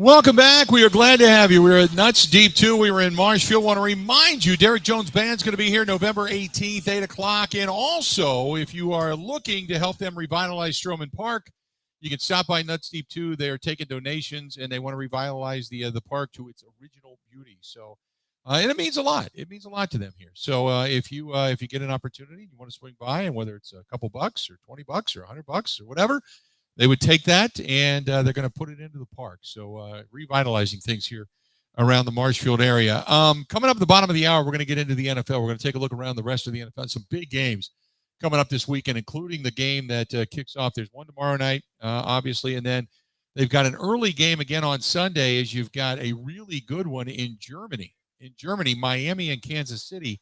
So we're going to talk about all of this stuff coming up here in just a little bit. But Jordan Love went to the podium a little bit earlier today, and not that I want to get too long into this, maybe 5 minutes, something like that, 10 minutes tops, but I want to take a listen to what Jordan Love had to say, because this is an offense that is stagnant. This is an offense that cannot seem to function without creating some type of an error, a penalty, and it doesn't seem to be cohesive. So Jordan Love, a little bit earlier today at the podium. Take a listen. Jordan, you were walking off the field on Sunday with Rasul. How surprised are you that he was tricky? Yeah, I think everybody in the locker room was pretty surprised by it. It's tough. It hurts. Rasul is a key part of the team, great leader, and a great player. So, everyone hates to see him leave. It's a little hard to process that this is, they're talking about, well, they can get a third-round draft pick next year. And it's that kind of a business transaction as opposed to putting the best players on the field. It's, the direction that I think we're moving forward upstairs, and, we don't really have a say-so in kind of things that happen. And, it's one of those things you can't really control anything about that. So I just focus on what I can do, and, what the team needs to do going forward. Frustrate you that maybe if you win a few of these close games, that's not a trade discussion that would be taking place if you were sitting a few games over 500? You can go back and forth and say, what if? I have no idea what that discussion might be like if we were winning these games, So, yeah. Jordan, have you spoken to Rasul since the trade? I have not spoken to him yet. No. Jordan, I think the idea the community told us in the offseason was getting a lot of young guys and letting them build together and kind of get chemistry going together. Did you kind of anticipate, though, that might take a little while, and is it taking maybe a little bit longer than you thought it would? Yeah, that's kind of the makeup of our team right now. Is we got a lot of young guys, and that's the plan, is to be able to build this thing and go in the right direction. We all knew it was going to take time. It wasn't going to be perfect right off the bat. And obviously, at this point, it's still a work in progress. We're still working and building to that every day, trying to get better as a unit and as a group. But yeah, it's a little slower, I think, to start than we expected. Right now, it's just about finding ways to keep getting better every day and keep moving in the right direction. Yeah, I think, we're all learning this thing together and growing together. We're learning from the mistakes that are made, and just every day, the different looks that we're seeing. And it's part of the process. You got to go through it, got to see these looks and kind of go through it in person to be able to learn and grow from it. But we're sticking together and keep building this thing. You've seen progress in you, specifically about you, in seeing progress in you and evaluating some of the things. How do you feel you've been coming along? How do you measure your own games? Yeah, you just got to measure it every day. I think like I said, it's a process. I know it's a process. I know it's not going to be perfect right away. And I try and focus on day by day, make sure I'm getting better, going in the right direction, learning from mistakes, and just continue to grow as a player and as a leader of the team in every role, just trying to get better every day. But it's definitely a process. Are there specific things you point to where you say, "Hey, I like the way I handled that," or I feel like I'm different now in week 7 or 8 than I was in week 1 or 2? Yeah, I think just I'm getting a better feel of understanding situations, where to go with the ball. I'm seeing a lot of looks right now versus different defenses. A lot of it is just understanding that we'll have a game plan going into it, and kind of the adjustments that go on in game when defense might throw different looks at you and things like that. But yeah, for me, it's just continue to learn, continue to develop, but just understand these situational awarenesses, where to go with the ball at all times. Illustrates the point. Life moves fast in this league. As you're waiting 3 years for your chance, how did that feel? And now that every week you're dealing with a new opponent, new corrections, all this with it being on your shoulders, how does it feel different now as the guy versus the guy waiting for this opportunity? Yeah, obviously I think I got a good feel for the process of the season, just how much it is, new challenge every week, with the game plan, with understanding a new defense, and trying to get as much of a feel for the defense going through the week. But obviously now just getting those reps during practice, be able to go against the scout team every day, and just do it every day. I think, I just have a better feel for it. But the process during the week, I don't think anything changes, going through it. As quarterbacks, everybody in the room, you're all going through the same process throughout the week. So not much changes there. You're on this team. What is your message to fans? Oh, my message to the whole team is just need to work every day. Take it day by day. Don't get frustrated. Tough. We're not in a great spot that we want to be in right now. No one expected it, but we're here now. So it's all about moving forward. What are we going to do going forward? How are we going to turn this thing around, get going in the right direction? And it's just ready to work every day. Find 1%. How you can get 1% better every day. Just keep going. Do the most faith that will happen, improvements will happen. We have the right people on this team. You look around the locker room. I feel like how everybody handles this every day. They come in with the right mindset, trying to get better, trying to find things that everybody knows it's a team sport. We all got to find ways that we can all improve every day. I think that's been the message from everybody in the locker room. Everybody just keep their head down, keep going. Yeah. Is there something about the 2-minute that you guys want when maybe you're more relaxed, maybe you guys are playing a little, so when you get to the 2-minute, you looked at yourself in the 2-minute versus in the other aspects of the game? What do you think it is that's allowed you to move the ball? Yeah, I think we have a good feel for the 2-minute play. We have so many reps on those plays that we run in 2-minute. We do it, every week in practice. We rep 2-minute situations. And I think everybody just has a really good feel for those plays and understand where to go with the ball, things like that. And I think also once we get going, get that play started, and we get on the ball fast, we kind of get in that rhythm that we need. And the defense, it's hard for a defense when the offense is going fast. I think it kind of limits the amount of calls they have in, things like that. Puts a little bit more pressure on them. But for the most part, I think it's just that rhythm. Once we get 2-minute, we get the ball rolling. Offense, we just get in that kind of positive rhythm going forward.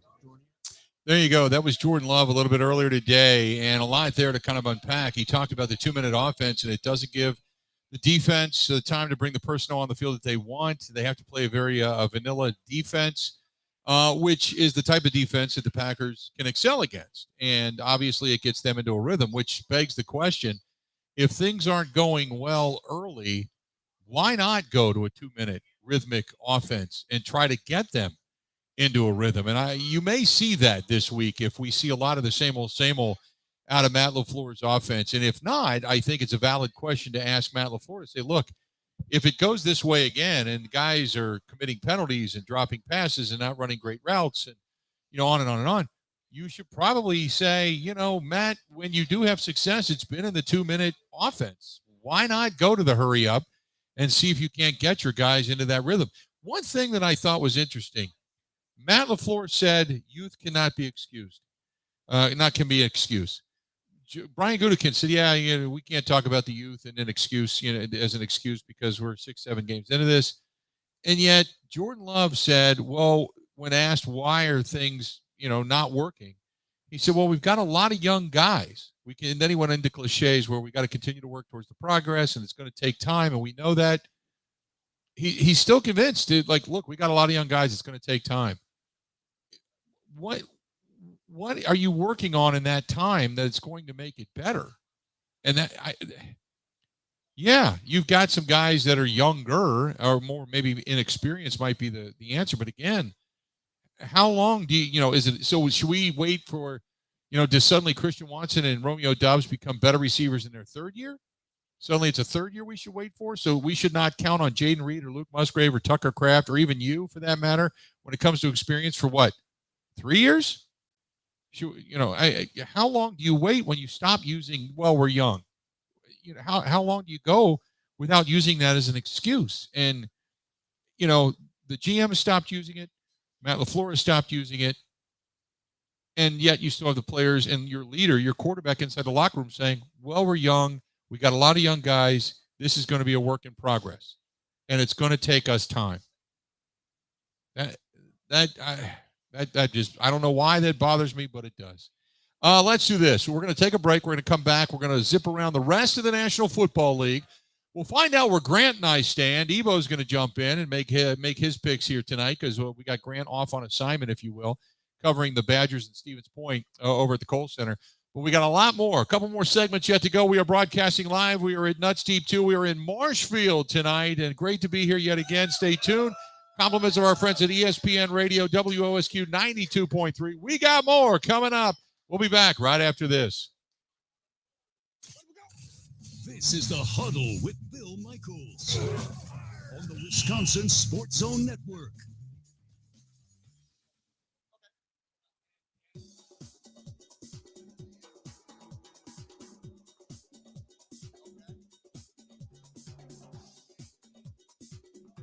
Bill Michaels will resume in 5 minutes.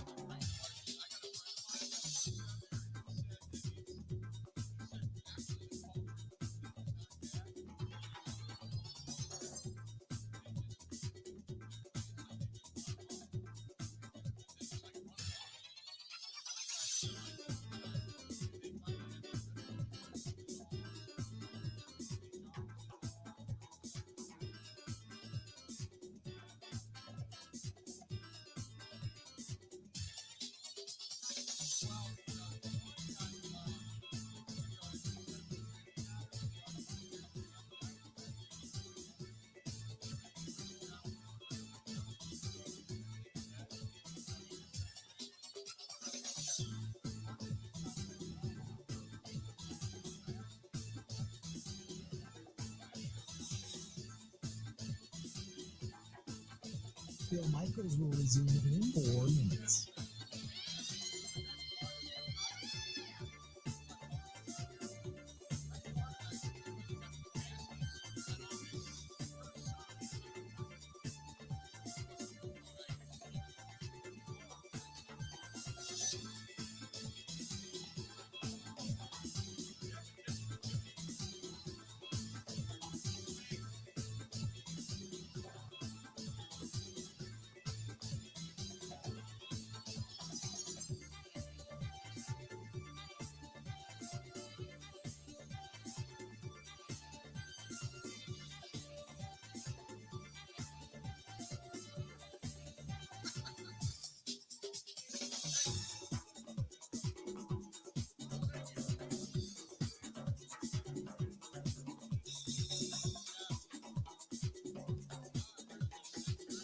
Bill Michaels will resume in 3 minutes.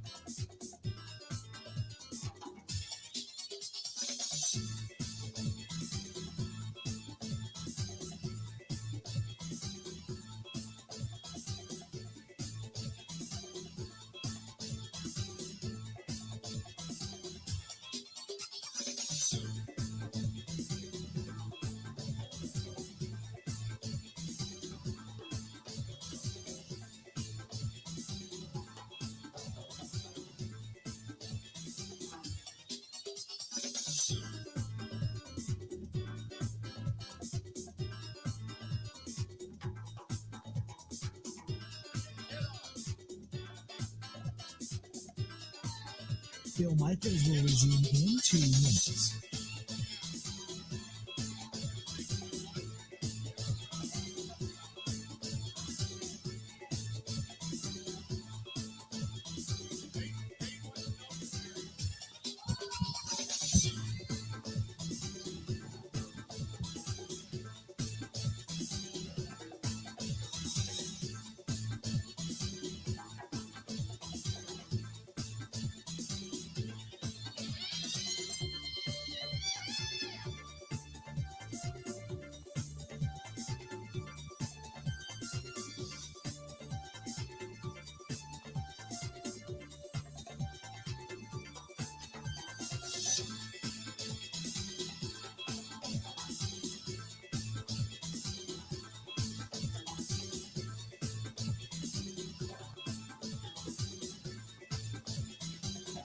Bill Michaels will resume in 1 minute.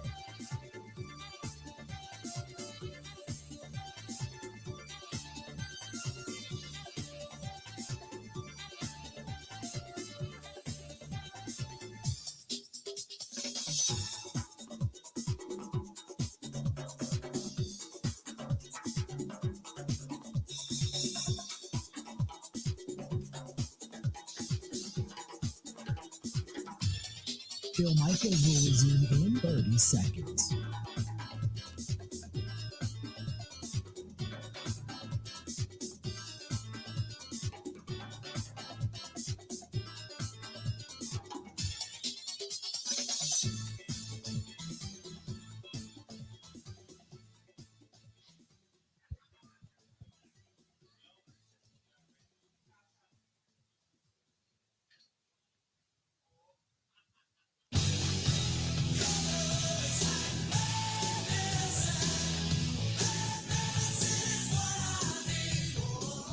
Good to have you back. Hey, got to say thanks to our friends at Stevens Point Brewing, and they've got the Snowy Point coming out, and that's going to be out if it isn't already. They just wrapped up their Oktoberfest brew. They have the for the fall, if you want to call it fall, considering we had 4 inches of snow over on the eastern portion of the state yesterday, but that caramel apple stuff from Cider Boys is out of this world, man. They knocked it out of the park with that, whether it's the new mimosas or the first press. It is all absolutely fantastic. Compliments of our friends over there at Cider Boys. Good stuff. Cider Boys and Point Brewing. Awesome, awesome stuff. We got Nate. Nate over on the live stream, by the way. He's watching. For those who don't know, there's a camera right there. So in this building, if you are with somebody you shouldn't be, you better get the hell out. But right there, Nate is watching Pamela at the end of the bar, wanting to know if she's single. Nate knows she's married, and man, you need to get out of your mom's basement. Seriously, dude. Put your pants back on, go out and enjoy the world, because damn, you know? So anyway, there you have it. That being said, our buddy Ebo's back in the studio. And but is she happily married? She's happily married. Yeah. We met them. A year ago, 2 years ago. 2 years ago, really? And you remembered me that long? What the hell are you doing? You need to get a life, man. Seriously, damn. So we met them 2 years ago up in Pembine, up at Four Seasons Island Resort, and they came out to say hi. And Kristen was texting back and forth, making sure that I didn't have any hookers or anything like that with me. So we got pictures. So yeah, they came over tonight and said hello. So there you have it. Good stuff. All right. So how did we do? What is the total right now, Ebo, between myself and Grant? We've had celebrity pickers and all that kind of stuff. Well, Bill, I will go with the Grant first. 58 of 101. He's 57%. Wow. I hate to do this to you. You're 54%. 56 of 102. How did I do last week? Do we know? Did he have those numbers there or not? I have them in front of me, Bill. It looks like Grant just edged you out, but I would have to go through a fine-tooth comb quick. That's okay, because I had last week, I had a couple of out-there picks, and that I thought may or may not come true, and I think I kind of split those. So, hey, if they always say if you're betting and you're playing in Vegas and you're 51% to 49%, then that means you're making money, man. So I'll take that. Bill. You did beat Grant by 1. I did. Okay. Grant had 6 right. You had 7 right. Okay. I'll take, not a great week, but I'll take it for that matter. So there you have it. That being said, it's time now to make some picks and look around the rest of the NFL. We got a lot of games, including the Packers and the Rams at Lambeau Field coming up this weekend. So where you want to start? Tomorrow night? Let's do it, Bill. Let's do tomorrow night on Prime. Prime, which nobody seems to be watching, by the way. Hey, I got it. Titans and Steelers. Steelers host the Titans, worth the Steelers favored by 2.5.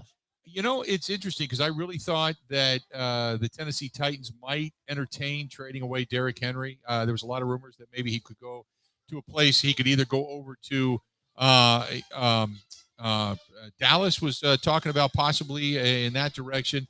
Could they add to another team that's going to the postseason? I mean, Mixon's been really running well in Cincinnati, but could they trade him away? I wouldn't think he'd go to an AFC team. But they said the Titans came out and said they're not trading him away, that they're not going to get rid of him. Titans on the road taking on the Steelers. I don't know how the Steelers are doing it, quite honest. And a 2-point spread in this one, but they've got a really staunch defense, specifically against the run. TJ Watt's been a manimal this year. I'm going to take the Steelers at home to get the win, and also give them the points. That's fine. They're going to win by 3 or more. You know, Will Levis just threw 4 tutties for the Titans with his start. I'm going to go Titans. I'm not a believer in Kenny Pickett. Give me Titans on the road to take it over the steel curtain. I'm not a believer in Kenny Pickett at all, but just defensively, for whatever reason, I get a sense that the Steelers can get this one. So we'll see. What else we got? Up next, Bill, coming at 8:30. We're in Frankfurt Stadium, Germany. The Chiefs taking on the Dolphins. We're across the pond. Wow. The Chiefs favored by 1 point. It's a pick 'em. Chiefs are favored by 1. Patrick Mahomes coming off whatever he had, whether it was the flu or whatever. All the criticism of Travis Kelce, which I got to believe Travis Kelce's just fired up at after their longtime Hall of Fame kicker ends up making some comments because he was at the World Series in Texas on Friday night. And from what I understand, in Germany, no Taylor Swift at this game. Correct me if I'm wrong. She is back on the Eras Tour, I do believe. Yeah. Thank you. Thank you. She's on the Eras Tour. And they have not fared as well without her. I'm going to take the Dolphins to get the win in this one. The Dolphins have a ton of team speed. I don't know what's going on with the Chiefs. My sense is that they're going to bounce back and absolutely obliterate the Dolphins. But the Dolphins have been playing really good football, and nobody's given Tua credit for the numbers that he's putting up this year. He's not in any kind of an MVP talk, but he should be. I'm going to go with the Dolphins to get the win in this one. You know, Bill, I really like Mike McDaniel, and I like the fact that Taylor Swift isn't there because it will be less annoying to watch it early Sunday morning. I don't know. Give me the Chiefs, though. Give me the Chiefs. Patrick Mahomes got to have a bounce back from what he did last game, so give me the Chiefs. I went when she was in the box with Patrick Mahomes' wife, whatever. I can't remember what her name is off the top of my head. Brittany, thank you. When they were doing the high five and the fake hug and kiss and all that stuff, and then they showed Aaron Rodgers after that throwing a ball and it back to Taylor Swift. I have now grown. I got to be honest. I have grown where I dislike them both. I don't want to see them. I don't want to hear from them. I don't care what now, do we have Swifties in the crowd? No, see, people are done. They're feeling like you, man. They're done with the Swifty take. They're done with the Rodgers take. It's like, move on. Let's just get the football. So there you go. Up next, Bill, by the way, Taylor Swift to me is like looking at a 2x4 and eating a saltine cracker. I don't know what it means, but I know that I mean it. Up next, the Falcons just benched Desmond Ridder. They got Taylor Heineke starting. They'll host the Minnesota Vikings. Kirk Cousins popped that Achilles, right? Jaron Hall will start in place of Kirk Cousins. So Taylor Heineke versus Jaron Hall as the Falcons are favored by 4.5. I'm going to take the Falcons in this one just because they're at home. Although I will say the Vikings defense has been playing so much better. In that game against the 49ers, they just got after it. But from what I understand, and we'll talk with him tomorrow, Paul Charchian, our guy doing fantasy football, but Paul living in Minnesota covering the Vikings, said it was like you just dropped a lead balloon right in the middle of the locker room when they found out Kirk Cousins was done for the year. That pretty much eliminated their hopes. So I got to think they're feeling a little bit down. So the Falcons need this one. I'm going to take the Falcons at home. Yeah, I'm with you too. I'm a Tyler Heineke guy too. Like he's exciting to watch for me. And the Vikings are going to be above that blow of Kirk Cousins. I'm also going with right there with you, Bill. I'm going to follow suit and go with the Falcons at home. And up next, the Cleveland Browns favored by 8 points over the Arizona Cardinals. Cardinals suck, and what was it, their AGM or whoever it was, somebody just left the team and kind of did a tell-all about their ownership group and about how bad the ownership group is. I'm not a fan of Cleveland by any stretch of the imagination. I still, to this day, in my closet, and it's small because I was much smaller back then in grade school. But my dad bought me a T-shirt that said, "If it's brown, flush it down." So I can't stand the Browns, but if I had to put money on the game, I'm taking the Browns at home, and I'm taking the Browns to cover. Yeah, the Arizona Cardinals could be the worst team in the NFL. It's Right. Kyler Murray or who is it? Clayton Tune will start. They haven't decided. It doesn't matter. Yeah. Give me the Browns as well. And the Brown will float. Yes. This time. Coming up. They the ate a rice cake. Patriots. It's all about the rice cake. There you go. We got a floater. The Patriots hosting the Commanders. Patriots favored by 3.5 there at Gillette Stadium. There's no way. The Patriots flat out stink. The Patriots are favored by 3.5. I'm taking the Commanders aren't much better, but I'm taking the Commanders to win this ball game. I think the Commanders are going to win outright. Don't worry about the points. I think they're going to win this ball game. I'm following suit again, Bill. I do like Sam Howell. The Patriots, as you said, they just reek. They are no good.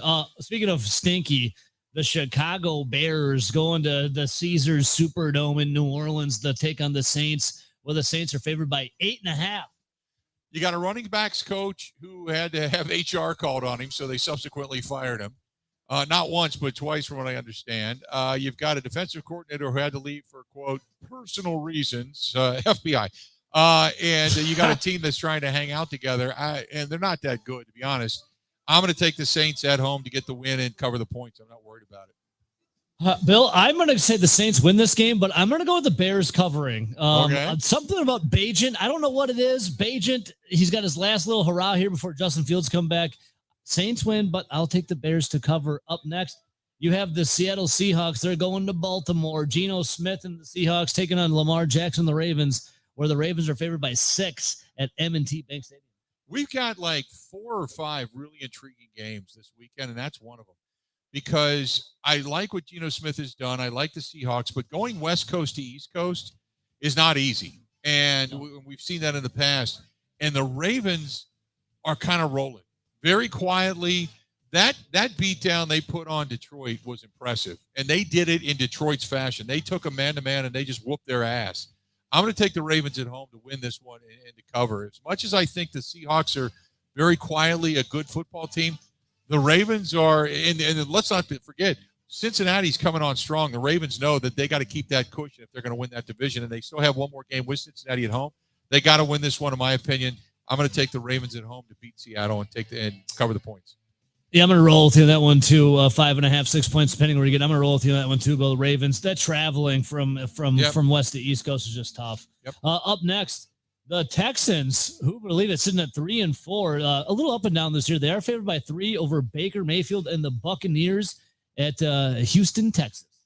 You know, what's interesting is I thought last week that they would win, and they got smoked by the Colts. And C.J. Stroud has played extremely well. As a matter of fact, up until that point in time, there was a lot of consideration that he could possibly be in the candidate for Rookie of the Year because he has just played that good.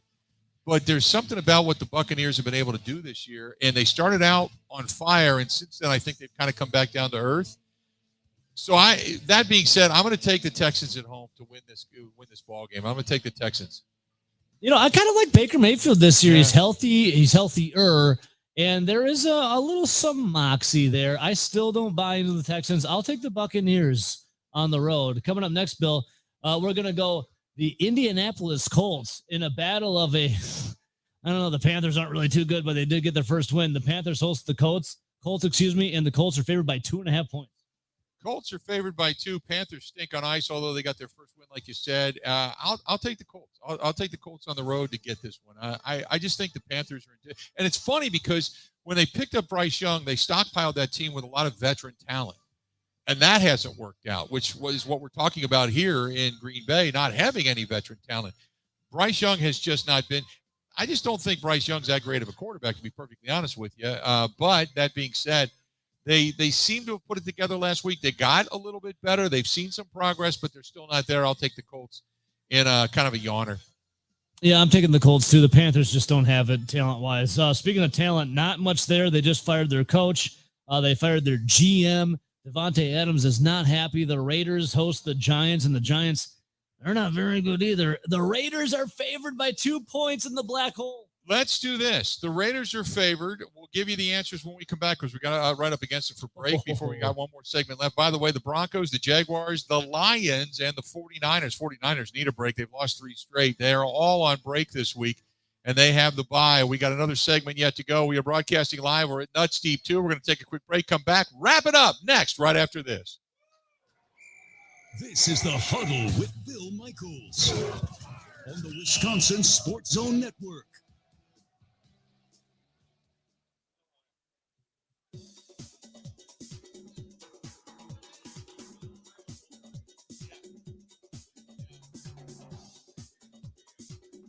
Bill Michaels will resume in 3 minutes.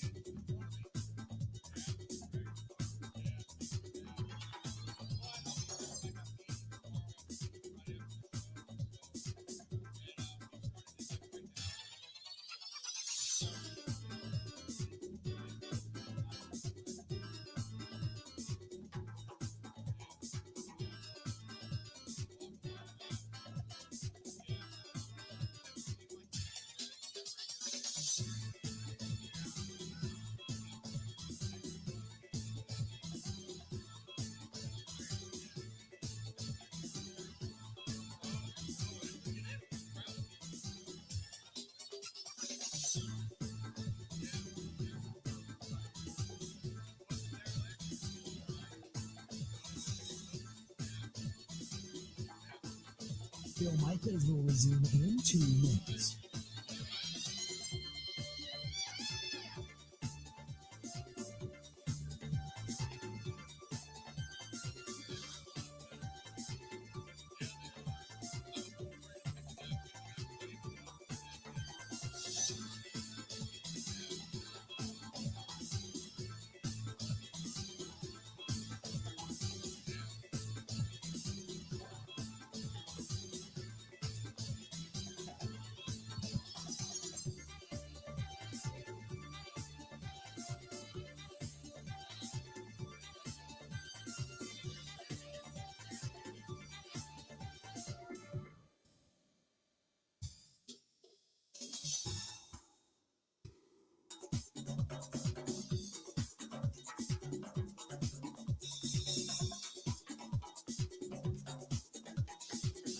Bill Michaels will resume in 1 minute.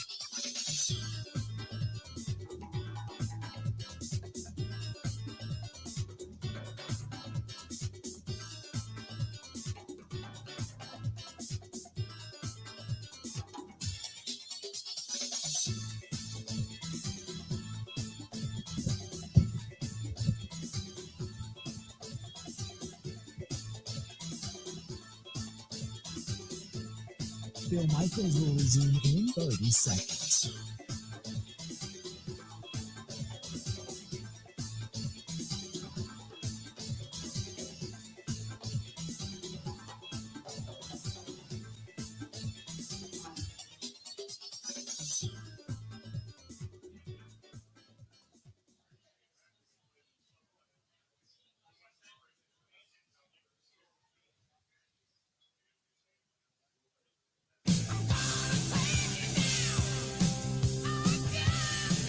Good to have you back. It's the Bill Michaels Huddle. We are live. We are here in Marshfield at NUTZ Deep 2. It is good to have you. A lot of good people came into this place tonight and said hello, so we've had so much fun. And thanks to everybody for showing up. Get back into the rest of the NFL over the next 5-6 minutes before we get out of here. So, Evo, we got to the Raiders at home after changing their head coach and changing their general manager, putting the middle linebackers coach as the new head coach. He's the interim. You got the Giants on the road who just the Giants just lost that heartbreaker to the Jets too in overtime, the field goal that killed them. And we're watching Brian Dable throw the headset down. Boy, how far they have fallen. Between them and the Minnesota Vikings, they had a hell of a battle up in U.S. Bank Stadium last year to see who advanced to the postseason. And now neither team has even really a glimpse of hope of getting there again. And the Giants just stink on ice. I think the Raiders are going to get a little bit of a bounce. I really do. Bill, let me tell you this though. Little research here. I just remembered from earlier today that Jimmy Garoppolo is being benched, and AOC Aiden O'Connell will be playing quarterback. Now let me ask you this: Jimmy Garoppolo was never terrible. he was always serviceable. And he played on good teams. And when you played on good teams, he could just move the football, go up and down the field. He wasn't a big deep ball passer or anything, but he was serviceable. And all of a sudden now he can't hit the broadside of a barn. And he's got he's got Devontae Adams screaming and yelling at him. And do we like completely misjudge Jimmy Garoppolo? See, I don't know what it is, because he's like, is he away from the porn stars? Is he closer to the porn stars? Like there's a lot in Vegas. So I don't know if he's distracted or what it is, but AOC in his innocence will be there. Jimmy Garoppolo, I just don't know. Yeah. I'm gonna take the Raiders at home, because there's usually a bounce. You get a little bit of a bounce out of a team when they make a change, and everybody tends to sit up straight and wake up a little bit. So I'm gonna take the Raiders at home to get this one. I'm gonna go get you and go. I'm gonna go with the Giants in this one. The game is gonna stink no matter what. Well, that's all. It'll stink.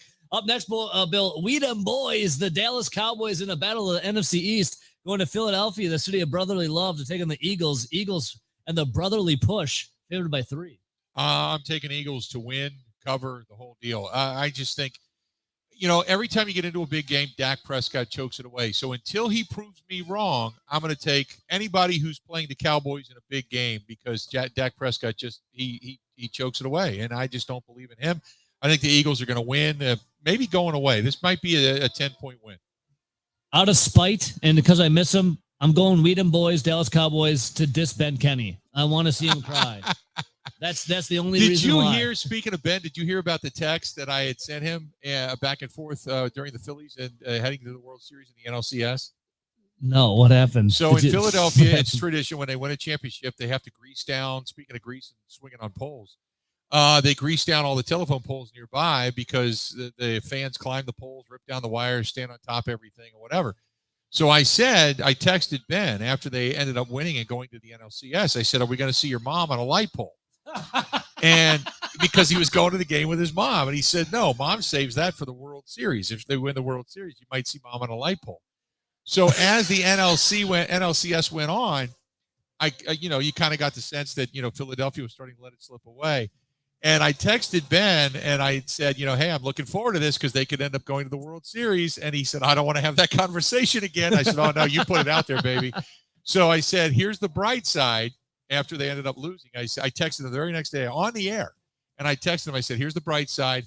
At least I'm not going to get a picture of you with your mom on your shoulders, trying to hoist your mom up on top of a telephone pole to dance on a don't walk sign while like swinging her bra or something like that. And Ben sends me a text back. It just simply says, "There's no way possible I could talk about sports right now. I'm too depressed." So. There's not enough therapy to cure Ben if that were to happen, Bill. There's not enough therapy. How about this coming up for Sunday? The image. Right. Sunday Night Football, the Bengals hosting the Buffalo Bills, where Joe Burrow and company favored by 2. I got Cincinnati at home winning this one. Cincinnati's been looking really good on what they did in San Francisco. Now, there could be the letdown, and we could be looking at that, and then the Rasul Douglas factor could pick off Joe Burrow. Who knows? But Cincinnati, I got them winning at home at Paycor Stadium. A big game, because this is the game that was supposed to be played last year. DeMar Hamlin ended up having the cardiac arrest on the turf. That game got canceled. Cincinnati was dominating at that point when that happened. I'm going to take Cincinnati at home to get the win.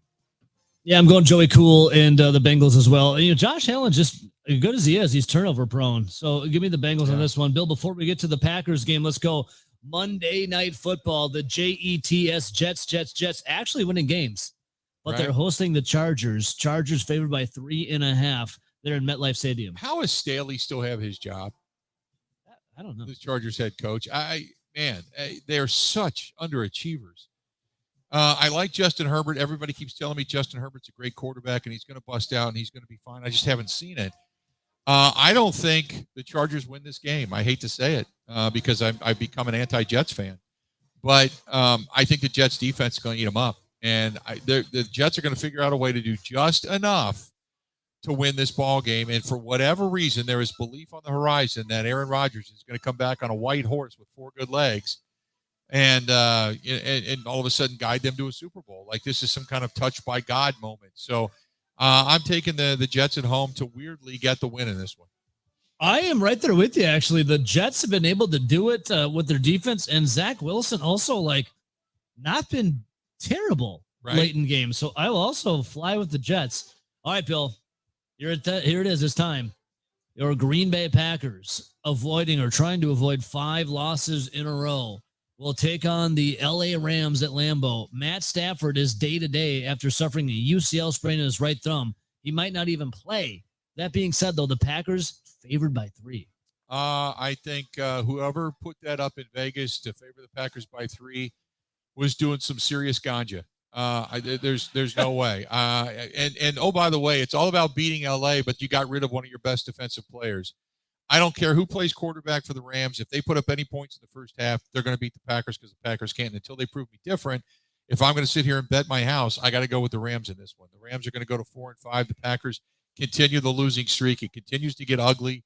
And, boy, there's going to be even more questions next week. But, I just want to see progress out of this team. I just want to see them do something worthwhile, man. Some kind of first half something. Even if it's a strip sack, fall on the football in the end zone, at least you can score in the first half. I just want to see something. Bill, the Packers can't even fight to take their head out of their own butts. I'll take the Rams. I'll take the Rams. I know that I've been doing this show a long time. The best comment ever was, it's like when I put a 2x4 and a saltine cracker together.